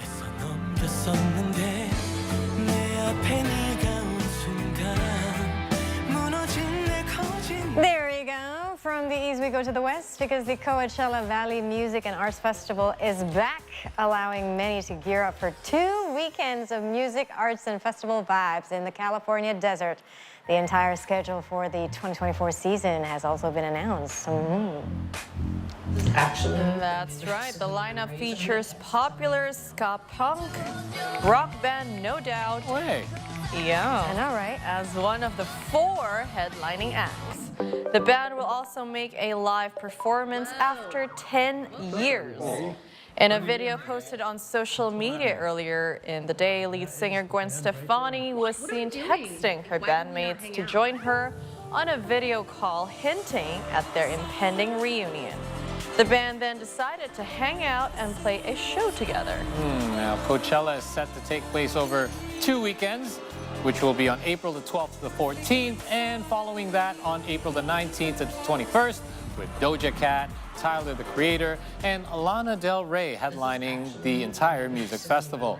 Other artists that have been confirmed include Sabrina Carpenter, Ice Spice, DJ Snake, Suki Waterhouse, Tinashe, Jhené Aiko, Lil Yachty, Bebe Rexha, and Mean Girls actress Renee Rapp. Wow. You remember Renee Rapp? I do. Yes. There you go. Well, she's a singer now. And I also did not know this. Suki Waterhouse used to be a model, and I think she's still modeling. I think she's now the baby mama of Robert Pattinson's baby. Is Yeah. Well, look Wow. at right? Look who has the hot goss this morning. Look who has the hot goss. By the way, so do you remember, speaking of No Doubt, that, I don't know if they're going to show the picture, but when they had the entire group, so she was dating the... Was she? I can't remember. It's the guitar. Yeah, so that was actually the relationship between the two, but then they broke up, but then No Doubt blew up. And they had managed to keep the group together for that long, despite them having like previous history. That's so there's a fun fact for you. Oh, that's Lots of fun facts this morning. Yeah, indeed. Gosh, no Must be doubt. tough, though. And I feel like they're also hitting all the generations. Yeah, Lana Del Rey. Yeah, I like that. So who's your favorite? Any favorites here? I mean, Doja Cat. Doja, really? Woman. Exactly. Like she's, you know. I'm Tyler, the Creator. Myself, Tyler, the Creator. I would like to see him live. Yeah, well, no doubt, of course. Come on, Bob. Of course. Yeah, Lana Del Rey, I'm also excited because I remember when she first came out back in 2012. My gosh, she came with this haunting sound. Yeah. With her sort of like haunting way of singing. Yeah. So yeah. Cool. Great lineup. I do think that 2 weekends is a bit draining. I don't know if telling Marissa that I would have to choose one day. But 2 weeks, 3-day weekend times 2. Oh my goodness, that's just 2 weekends. That's a bit much. That's a bit much. For me. For me too. No, for me, 3. Well, speaking of us 3, all 3 of us have got to go because we're almost out of time here on today's episode of C Morning Show on C Today. Thank you so much for joining us. Make sure you're following us on our social media platforms. You can find us, once again, on Instagram, x.com, or our YouTube channel at C Today News. Yes, you can also watch and enjoy our show in Australia on Foxtel's OTT platform, Flash app, or in Macau Cable TV Channel 84. Or if you are in the Philippines, you can also watch the Converged Vision Channel 58. And if you're in Singapore, of course, Singtel Singapore Channel 50. Yes, and for Telkomsel users, it's time to sign off, guys. You can also watch See Today on the MaxStream app. And don't forget to also tune in again tomorrow, same time, same channel. And be sure to also catch our afternoon show every day at 5 p.m. I'm Karina Bastrawan. I'm Paul Palelli. And I'm Marissa Anita, and would like to say, see Indonesia, see the world, see today. Bye.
stay tuned with me, Chef Rehan, only on Satisfactory, Cook Healthy and Cook Happy.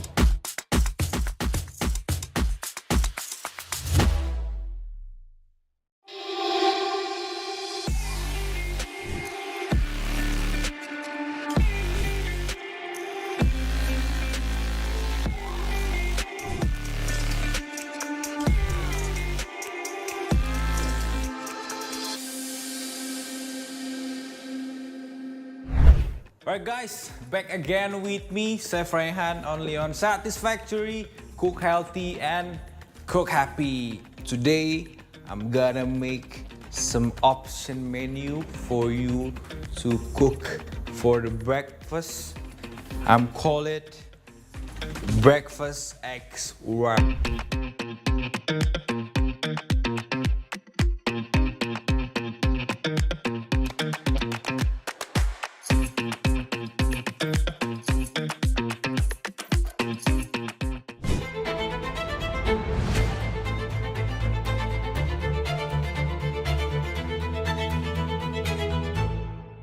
For the ingredients, we have some tortilla, we already have some beef patty, some spinach,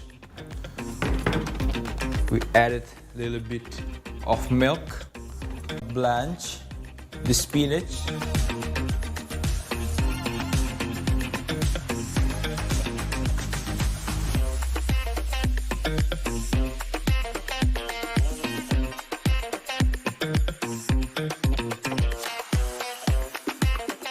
we have some 4 eggs. Put it